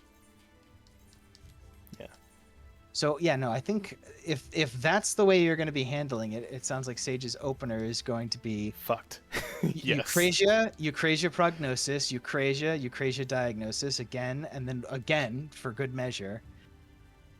And then whatever else you wanted to set up at the start. Because there's nothing saying that you wouldn't. You can't do the XCOG equivalent because you won't have any Adder's Gall because you can't hit Rizamata. No, you can hit Rizamata outside of combat. Jesus Christ. Your opener is gonna be so fucky. Yep.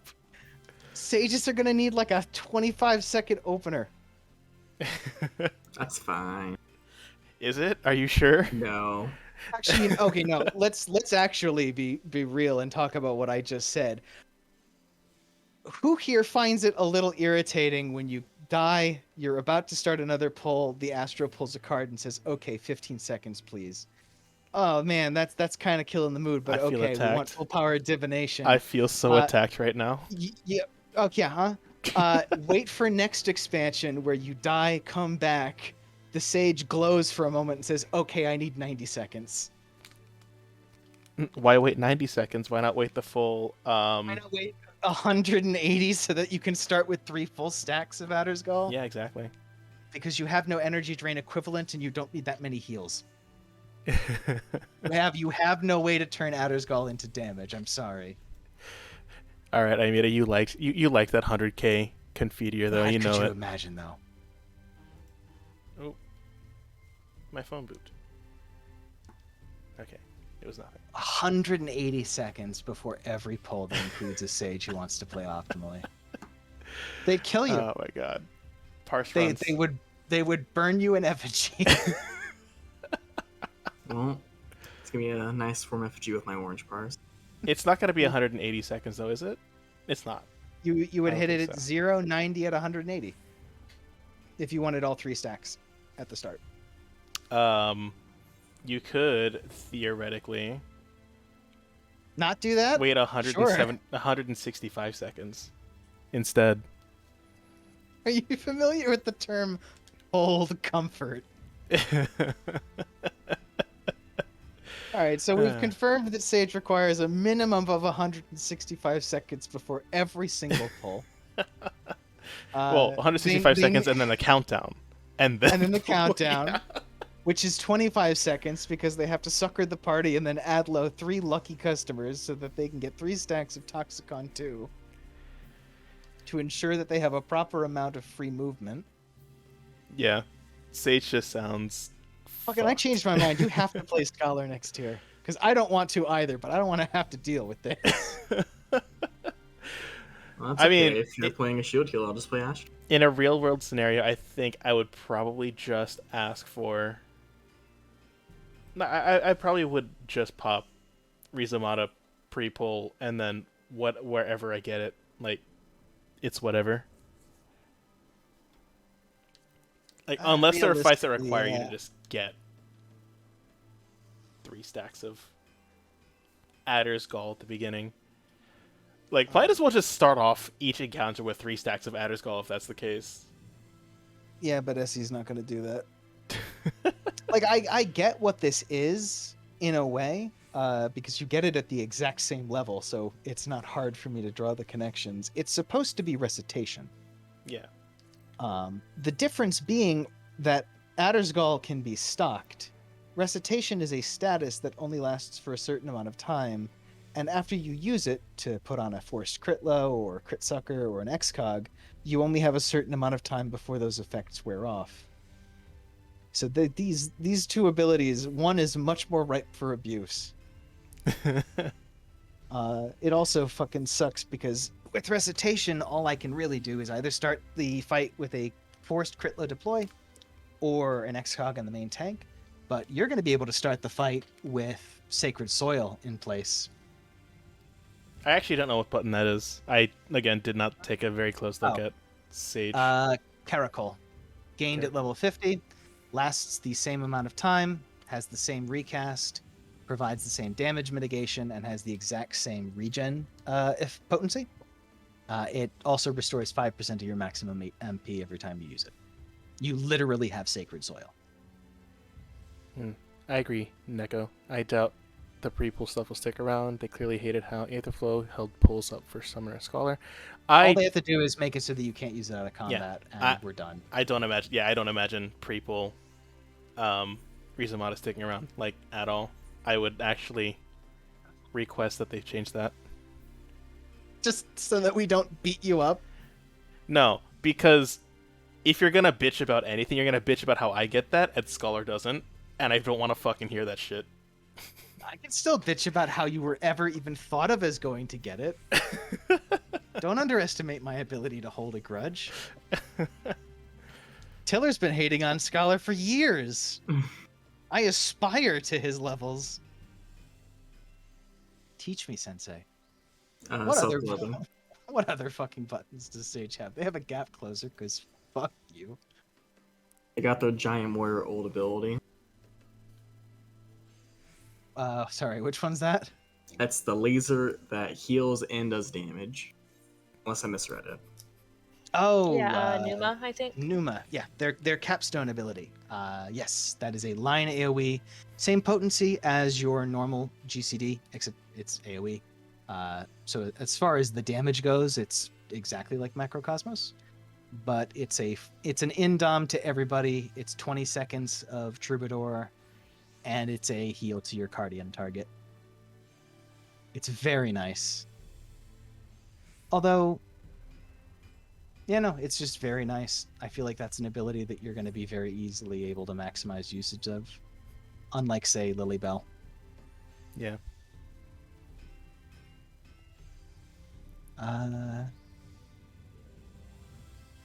Also, Ardent. checkmate, Aimide. He's naked on my stream. I really just feel like that's free advertising for him. Ladies, his DMs are open. And even if they're not, they most definitely are. And yes, Mr. Shifty, I would definitely say the fact that Summoner is getting a gap closer, but not Scholar, and the fuckers still kept my res, seems a little targeted. But they don't know what direction to take Scholar in yet. Please look forward to our rework. I was looking over this the other day, as Arden's aware, and I was kind of trying to map everything that Sage gets to its Scholar equivalent. I was not able to figure out. I think Phlegma is just like an extra button. Or at the very least, it seems like they have 2 charges of a size for no reason. Is that the laser? Deals unexpected damage to the target and all enemies nearby with a potency of 490, with 50% drop off for all remaining enemies. Cardian heal, max of 2 charges, charges up at once every 45 seconds. Is It that is the a one? spell. It's a GCD size, but it's still Okay. more damage than your dosis, so it's going to be used on This- cooldown, just it- like a size. Is it a cast or is it an instant with a cooldown? Instant cast. Instant cast, Okay. no cooldown. It has a charge time. Mm. That's interesting. It does not share a recast timer with any other actions. I can't tell if Sage's rotation is going to be a mess or I'm just an idiot. I mean, it's kind of hard when you're just like looking at all the abilities laid out in front of you. I think it's just something that's gonna have to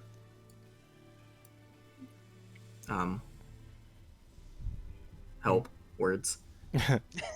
We're going to have to wait for the real big brain Thank you. Sage players to Yeah. get in there and Oh, muck not even around. that. Just like playing around with the class on like day one is probably gonna like make a lot of things make more sense. I will say that I find Sage's like healing utility buttons. Maybe it's just that they're more straightforward than Scholars, and I find that appealing. But like, double the potency of all of your embraces for 10 seconds. I understand that. Double the potency of your next healing GCD. Like I get that. I feel like this is more valuable than deployment Yeah. or Fey Illumination for that matter.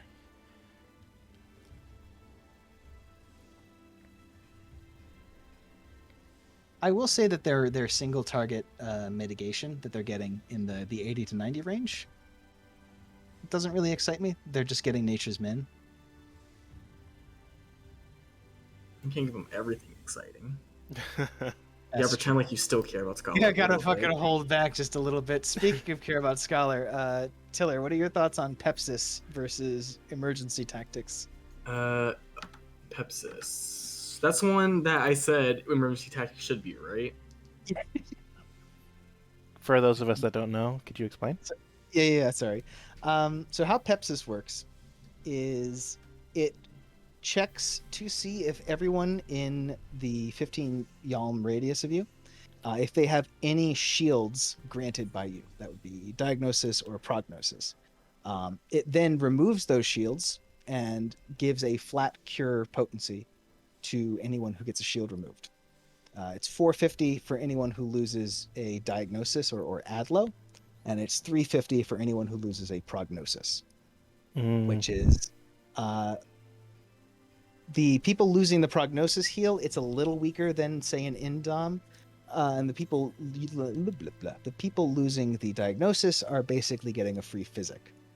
The trouble is, or the good part is, it has absolutely nothing to do with how much of the shields are left. It's just if there are any scraps whatsoever, you're still getting the full value of the heal. If they have those shields. The difference being is that emergency tactics will always work on everyone no matter what, as long as they're in range.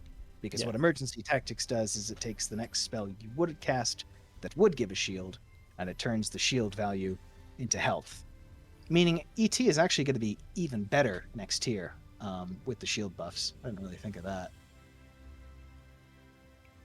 Yeah, but Just it's still turn GCD Scholar healing. just turn Scholar into a pure healer that's based on the GCD. Let's turn Scholar into White Mage. Somebody said that tonight. It was probably Tiller. It was me. There you go. I can see that. I think I don't, but I think it's hard to. I think it's fucking hard to use because you're basically, or rather, in order to cheese it, you would need to somehow make it so that a raid wide did not consume your entire shield, and at that point, they've presumably taken no damage. So why heal them anyway? Yeah. And before you ask, I'm 99% positive that you cannot use Pepsis to force proc an Adder Sting stack. No, with that attitude, you can't. No, because one removes it and the other requires it to be completely absorbed. We can test that. Oh, sure. We can test a lot of things. That'd be we still need to test, and this is something we were talking about, and it's a very niche scenario. We were talking about whether the Cardion heals would pop Divine Veil on Paladin. I doubt it. I don't think they will, because I think it'll function like Nascent Glint. But Fairy Heal does, right? Fairy Heal is a GCD tied to an entity. It is a target. Like, you see the target line go out. So, whereas like everything that I've seen in like the Mediator videos, the Cardion effect looks like Nascent Glint. Something testable almost immediately? Yeah, we could do that. For sure, Amide. Oh, I'm not saying it's. I'm going to have to put together some kind of lab setup to get it. It's just one of the things I'm interested to see.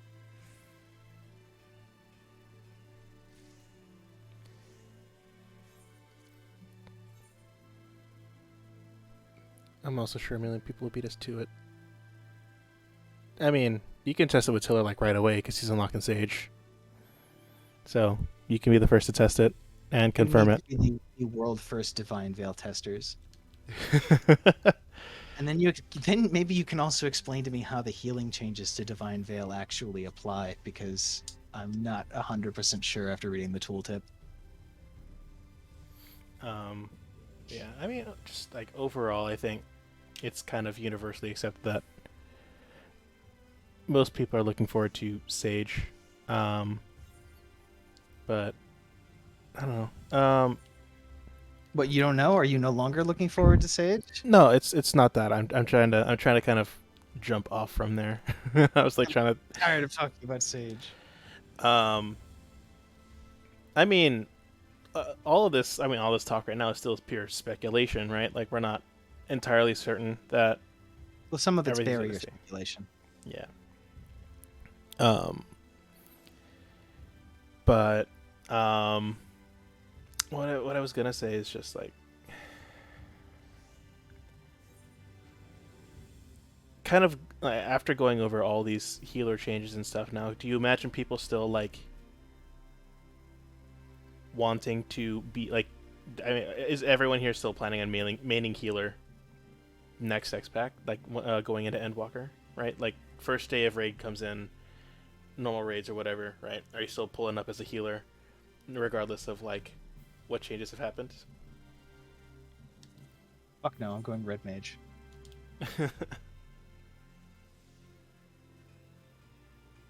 I mean, yeah, I like healing. I do like healing. I don't know why I like healing, because I constantly complain about it, but I do like healing. I think you just like having something to complain about. Fair. Like, not to dox myself, but I happen to live in the great state of New England, and our weather up here sucks, and we all stay because we like to have something to bitch about.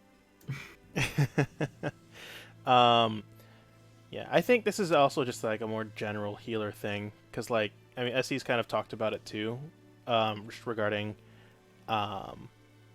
healer changes specifically centered around like our damage rotation.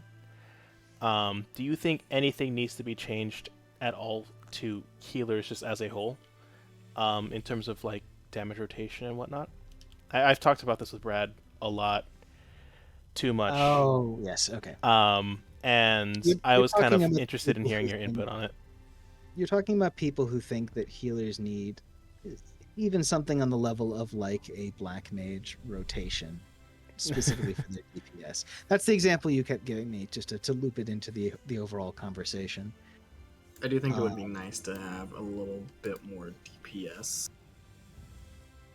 And not just, 2 to 3 abilities. Mm-hmm.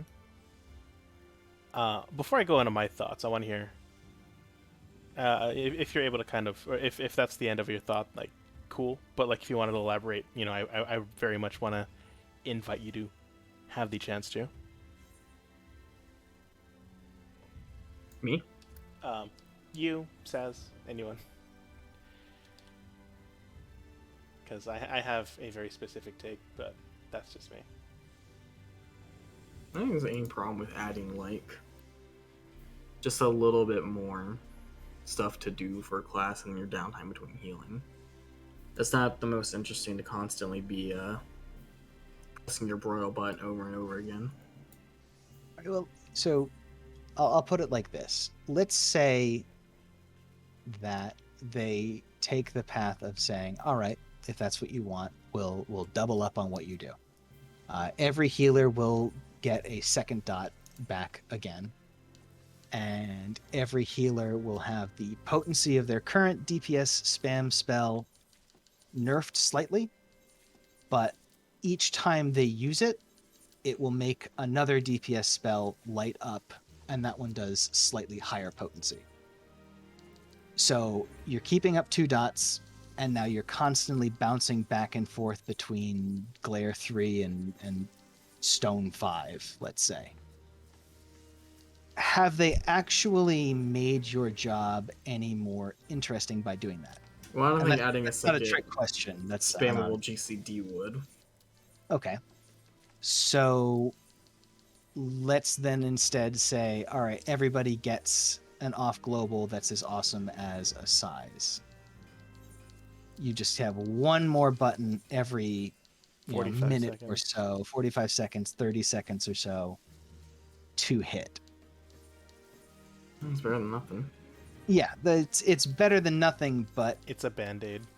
yeah, if indeed you think it is a genuine problem, the way that healer damage rotations are set up, I don't think giving everyone an energy drain is the solution to that problem.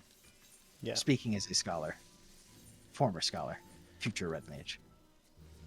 Her cure is a heal. Bitch, if you're not playing Astrologian next year, I am. And we're gonna go Sageless. She goes solo healerless. Anyway, that's my piece on your question of why don't white mages have a Nokian. How about you, Saz? What are your thoughts? I mean, is it like a question of having more interesting DPS or just having the job in general be more interesting? So, well, general sentiment in among the interwebs is one button glare spam is bad because it's not interesting. And so people are saying that more complicated or more involved DPS rotations are required to keep the job interesting enough for people to want to play it. I mean, it doesn't So, even so have it does to... still oh, circle back around to the job being interesting. Because, like, I saw a couple people ask Yoshida that during their interviews, and it was like they were kind of asking the same question of having the job be more interesting, but then kind of blaming it on that there's not enough DPS, like, options. Mm-hmm. I guess that's another Like, way the to make the job class can more be interesting. interesting without having more buttons to press. Yes. You can always make healing harder. Yeah, that's Yeah. what I was about to say is if you want to make it more interesting for a job whose entire identity revolves around reacting to both planned and unplanned situations, you need to make those situations more interesting. Now, I'm not If saying... healers are bored, it's not because they don't have Glare 3 and Glare 4. Not every AoE has to be terminal relativity, but I'm just saying I'm not complaining about having no DPS abilities during terminal. Yeah. um, and I guess, well, like I guess I can weigh my thoughts in on it now too. Um, and this is something I've talked about with Brad as well, about like specifically regarding like, you know, trying to make a trying to emulate a black mage rotation of some sort. Um, and I in general just agree with what everyone is saying here. Um, you don't need to have a complicated rotation to have any sort of feeling of content playing a job designed um, designed around fixing people's mistakes, right? Like, par for the course with a healer is you are given the tools to handle the worst case scenario, and then you're expected to use in those specific cases, right? But like in most encounters, unless you have a really long stretch of just cursed parties, it's never going to hit that. It's never going to get to that point. And in that sense, right, it makes it more justifiable why we have like this many healing buttons and not as much of a complicated rotation, right? Like, even though you had like 2 or 3 runs of just AFK glare spam, right? Like the white mage next door had to, in the same time span it took for you to spam glare 20 times or whatever, had to res half the party without LB3 under thin air, using basically everything in their toolkit to both res everybody and also keep everyone alive through the raid wide cast that was coming out soon after, right? And so in those cases, it's like, well, but also you should also be, but also like you're not doing optimal DPS because you're not doing your black mage rotation as a white mage, right? It's like it makes no sense to expect that a more complicated DPS rotation that punishes you for downtime or punishes you for a less than optimal environment would be something more suitable to healers when the entire point of your job is to recover from a suboptimal situation. If that makes any sense. Don't change healers to make it so that they play much worse when things out of their control happen, which they will. Yeah, they are a job that is designed around things happening outside their control. Yeah, and in that sense, that's exactly why I find healing the most fun role. It's like you never no 2 runs of anything will ever be the same, unless you are all robots that do the exact same thing every single fucking time, right? Like even in easier floors to clear, right? Let's at a certain point, I would say E7S, right, is pretty brainless because we've at a certain point the callouts are pretty much automatic. You see things before they happen, and you're able to react to the mechanics in such a way that you don't have to think too much anymore, right? Like even in those runs, you still get 1 or 2 people fucking something up, right? Or some weird like tomfuckery with the ad phase, right? Where an ad might not want to move the way that it usually does, or like you might have fat fingered a button that was used for mitigation for the double stack in the center, right? Like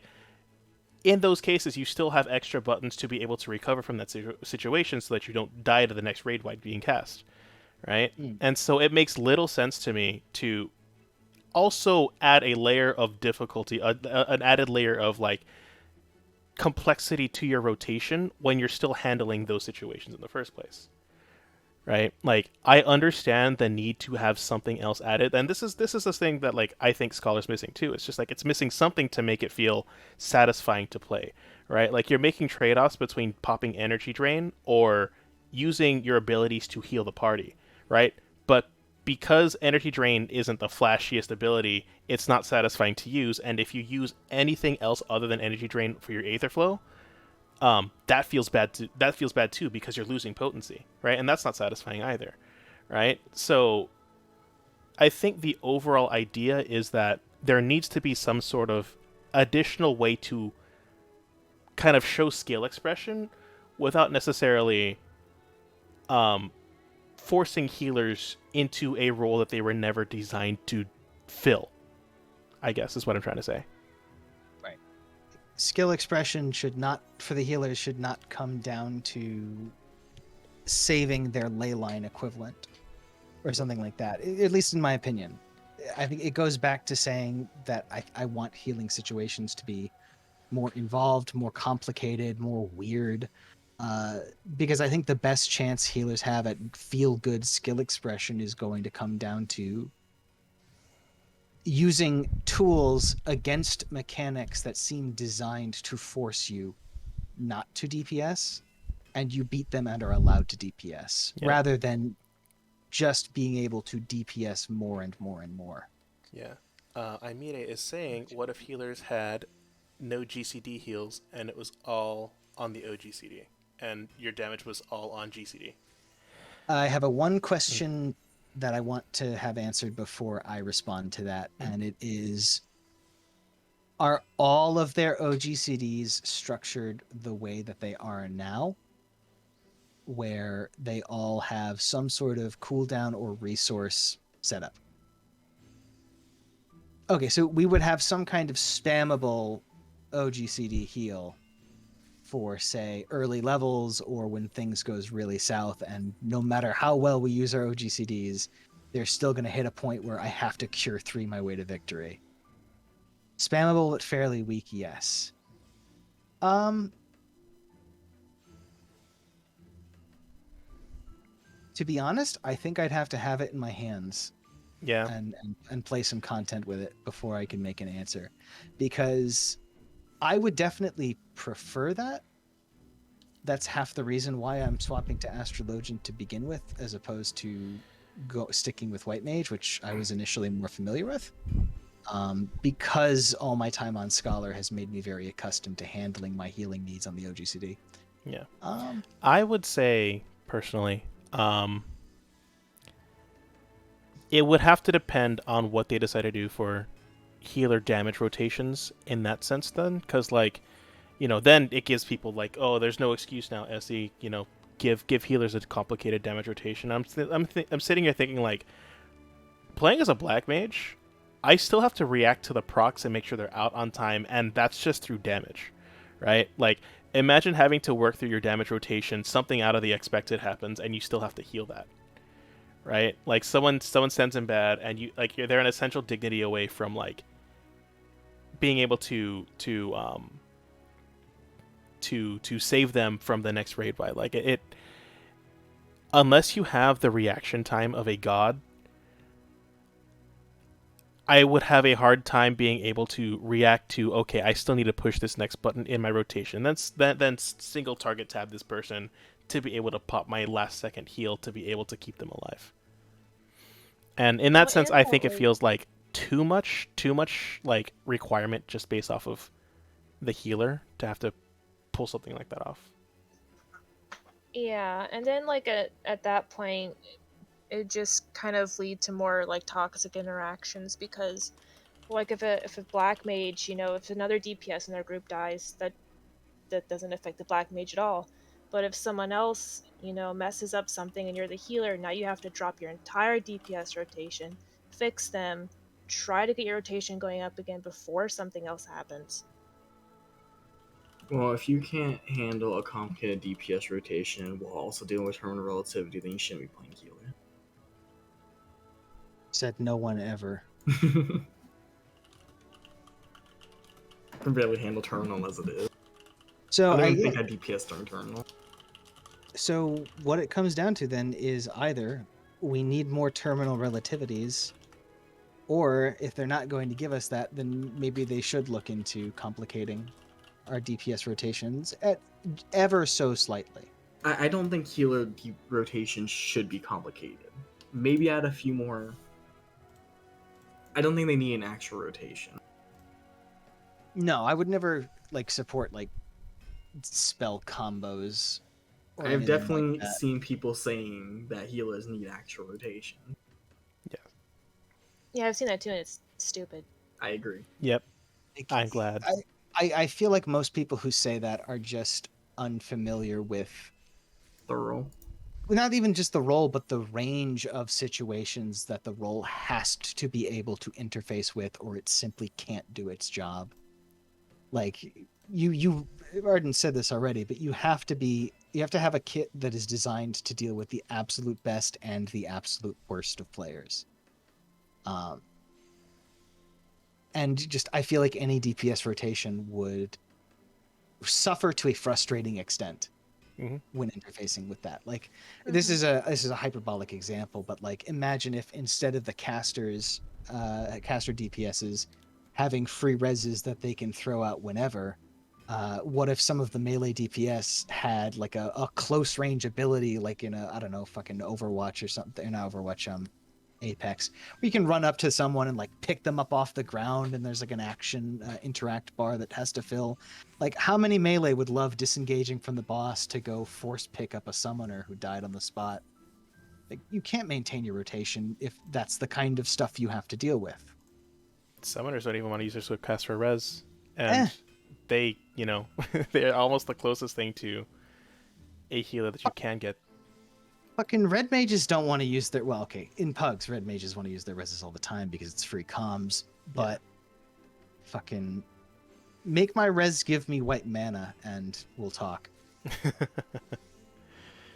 I feel like that'll throw off your writ. What if you accidentally overcap on your white mana then? You just Don't spam. die that much. If you're in a party that dies that much, always lead with black mana spells and maybe give yourself a comfortable edge.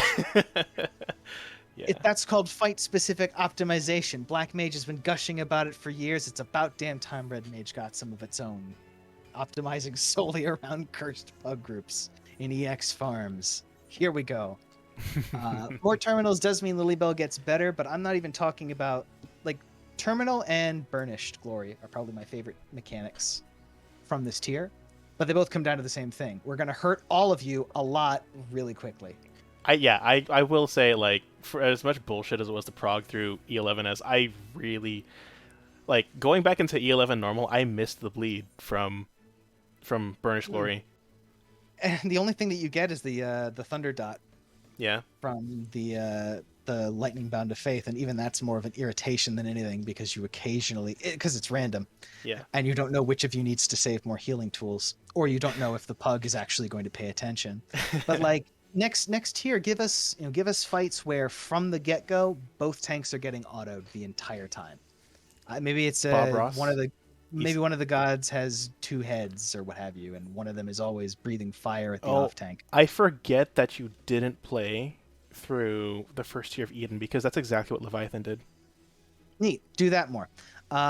Set up. I would love to see a fight in Pandemonium where you start on a platform and you're fighting the boss, and after like 2-3 minutes, pads light up on both the northeast and northwest corner. Light parties have to go on those pads, 4 each. You jump to completely separate platforms. Now both healers are responsible for keeping their light party alive through an entire 3-minute phase before you join back up again for phase 3. Like, these are, like, if you want healers to feel more involved and more interested, then you need to give them something other than just this tank buster hit that person hard and this raid buster hit everyone hard.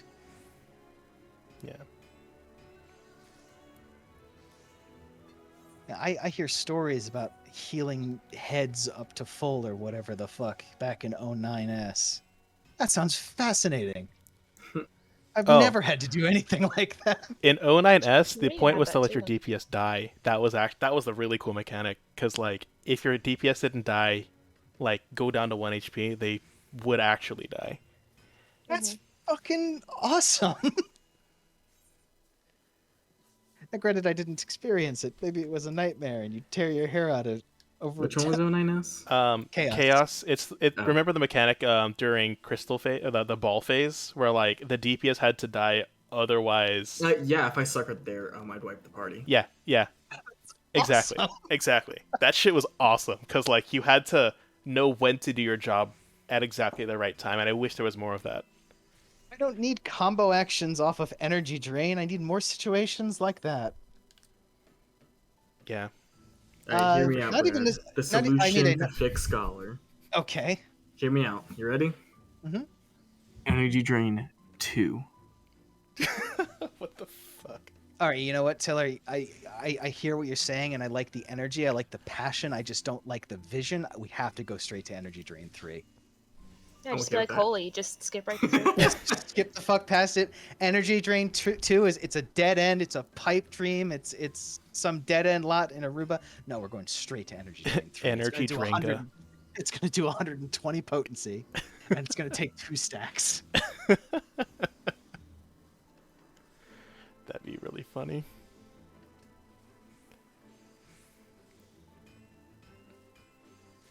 Not even at phase with phase 2.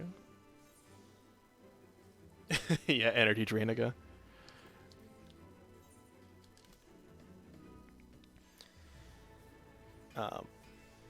E8S ad phase, by the way, Amita, just even though I countermanded you there, that was some of the most fun heal mapping that I did that entire tier. That shit was oh, that's because I wasn't there. You're welcome. What? No. Okay, first of all, you had to deal with your own share of problems because you were trying to figure out how Astrologian worked midway through that prog. And I figured out how Earthly Star worked, and we never had issues again. Just saying.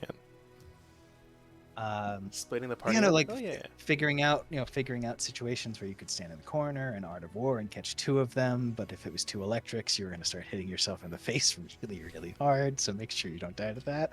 Oh, That's cool. I really liked just like planting the Earthly Star somewhere so that it both popped, dealt damage, and healed everybody after the raid wide. That shit was one of my favorite moments. Just like figuring it out, feeling so big brain after that, and being like, oh yeah, now that's just a basic. Like, why did I ever The find trick- that cool? The trick that I always liked from your Astro was really clutch horoscope timing. Because I will tell you, something that I will absolutely miss being off Scholar next year is the ability to have OGCD heals that come out from a point on the field that I choose. Yeah. Having everything centered on me, except for Earthly Star, which is something I have to make sure everyone is in. Oh, seems a little rough. Yeah. Seems a little outside my comfort zone. I'll have to learn how that works. But yeah, I think overall the most, and we can kind of talk about this too, just individually. But like the thing that I'm looking forward to, like, and hoping for the most is just, as everyone's been saying, just more interesting healing encounters. It definitely feels like it got a little bit stale just towards the last raid tier. And just healing in general, I just want things to hit harder sooner.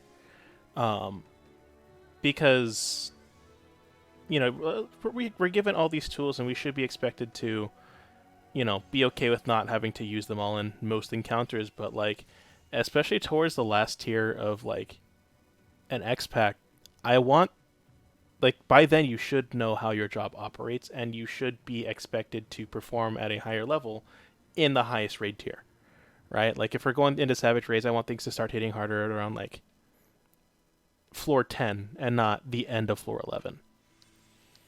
You know, I want things to challenge me more as a healer, in that sense, you know, like, not in a way that it's not accessible to everyone, because not everyone goes into Savage. I want things to be fun for me at the highest level, at higher levels than where normal content is. You know, from a casual standpoint, I think healers are in a fine spot, but, like, I want things to be more fun to heal. And the most fun that I've had as a healer was when things had strict healing requirements, like cycles. Yes. So give me more of that, please. And I mean, the to go back to the earlier point of, you know, all right, you've got casuals or even good healers who have to deal with more casual groups when you're in PF or what have you. Like, that's the whole reason that healers have their spammable GCD heals. Like, you can give us more challenging healing requirements. Healers who aren't up to optimizing, aren't up to playing at that level yet, are always going to have the option of speccing more piety, you know, speccing higher item level regardless of what the substats are, just so their heals are more potent, and sort of brute forcing their way through hard healing situations while still letting people at the higher level go through a more refined heal map.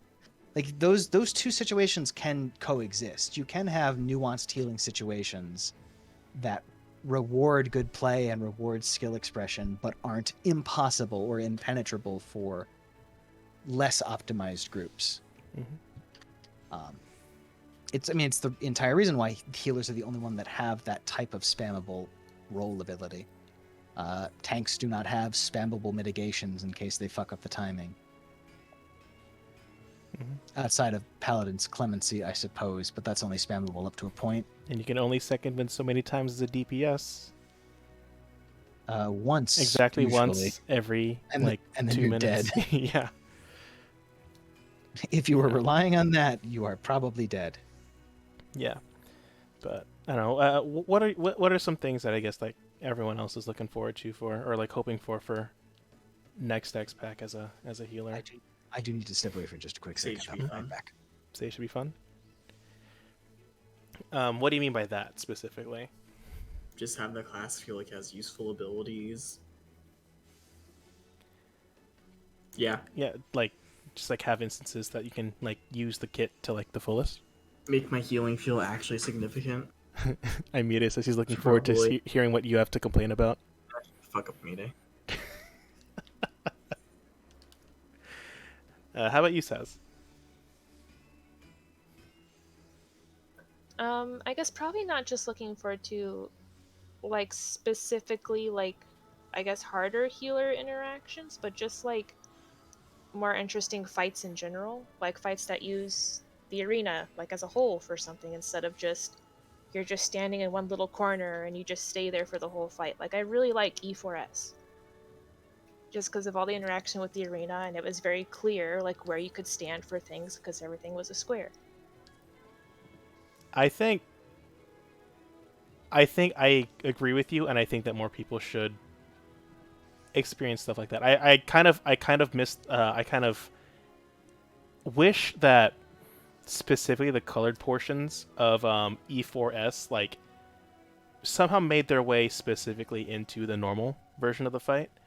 At least like the yellows and reds, because I feel like that was a really cool interaction that kind of got skipped or like kind of went over everyone else's heads unless you were actually in those fights. I agree. I think E4S was probably one of the best design fights of Eden, just in terms of just usage of the boss, usage of the arena, usage of like just the boss fantasy, I guess, because the landslides are, you still get PTSD, but that was definitely one of my favorite fights to see, and I wish I was brave enough to heal that specific tier. That was right before I started healing, and like I thought that was really cool, and I would have loved to have figured out a way to heal my way around like tumults, especially because that shit looked like it hurt. Yeah, it did. First phase was amazing. I agree. I wish I was just. I think my only regret with healing is that I didn't heal sooner, because Stormblood kind of, for sure, like scared me off of it.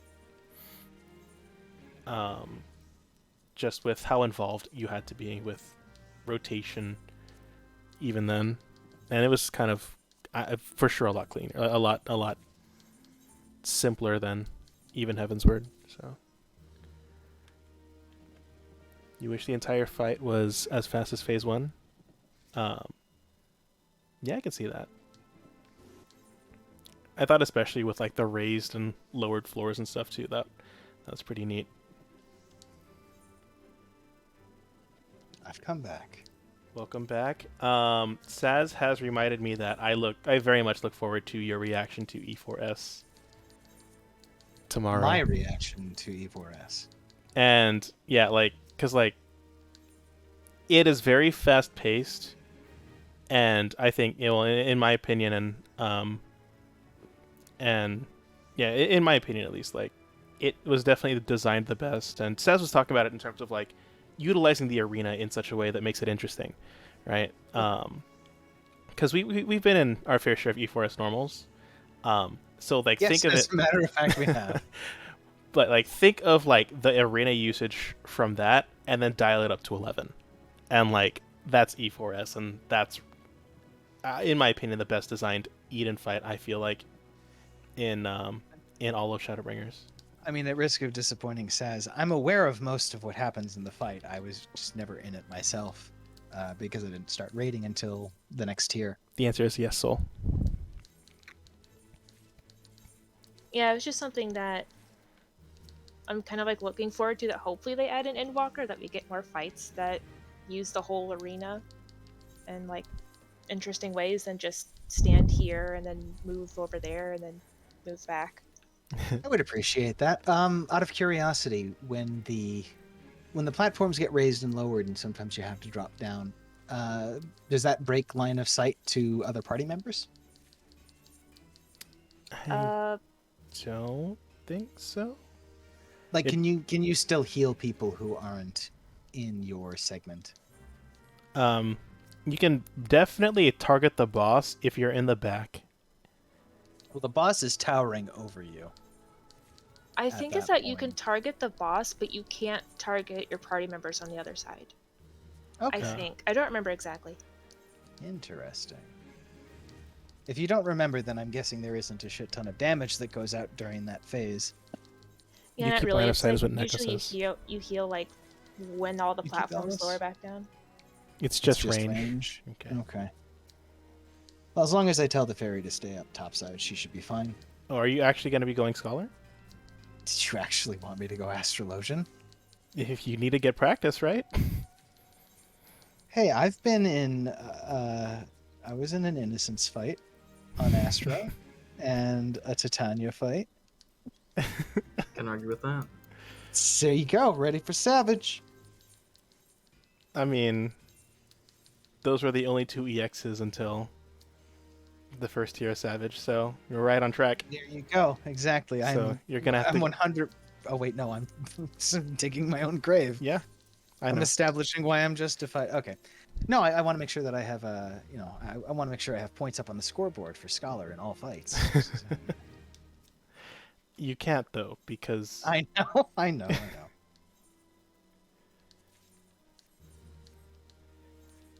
But I appreciate the attempt. The attempt was made.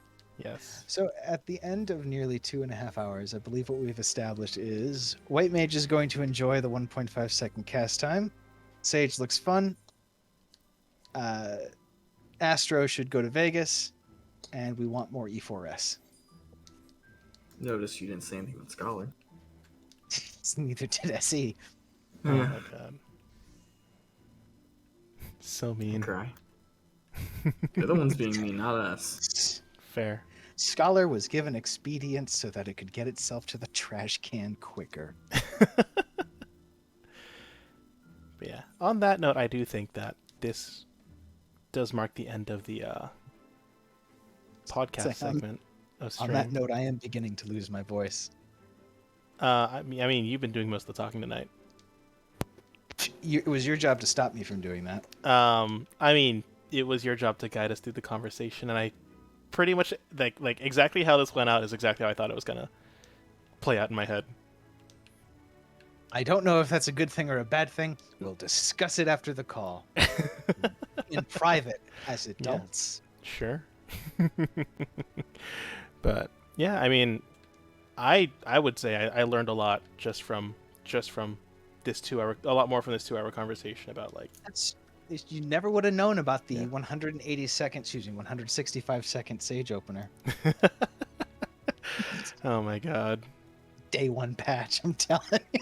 Wait, can somebody clip that though? Like just that realization, because I feel like that was my favorite part of this stream so far. But yeah, I'm sure mean, someone will be nice and do it. But yeah, I mean, I hope that this was as fun for both you and for the both of you as it was for me. Any chance coming about Scholar is a chance I'll take. Just wait till you get me in for the Tank podcast and make it about Scholar.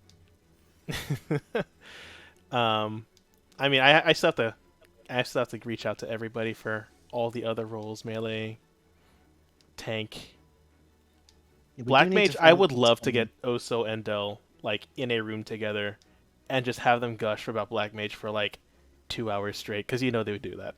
You don't want me joining for Black Mage? Kind of fuck. I mean, Are you going to open with here's why scholars shouldn't have a black mage rotation and then just proceed to make it about scholar Here's why again? Skull is the only healer that should get a black mage rotation. Yeah. Here's why energy drain should be on parity with Xeno. I'll definitely I'll ping around and see if anyone's interested in coming on for like other roles and stuff too. I do want to have like kind of an overall just caster thing as well.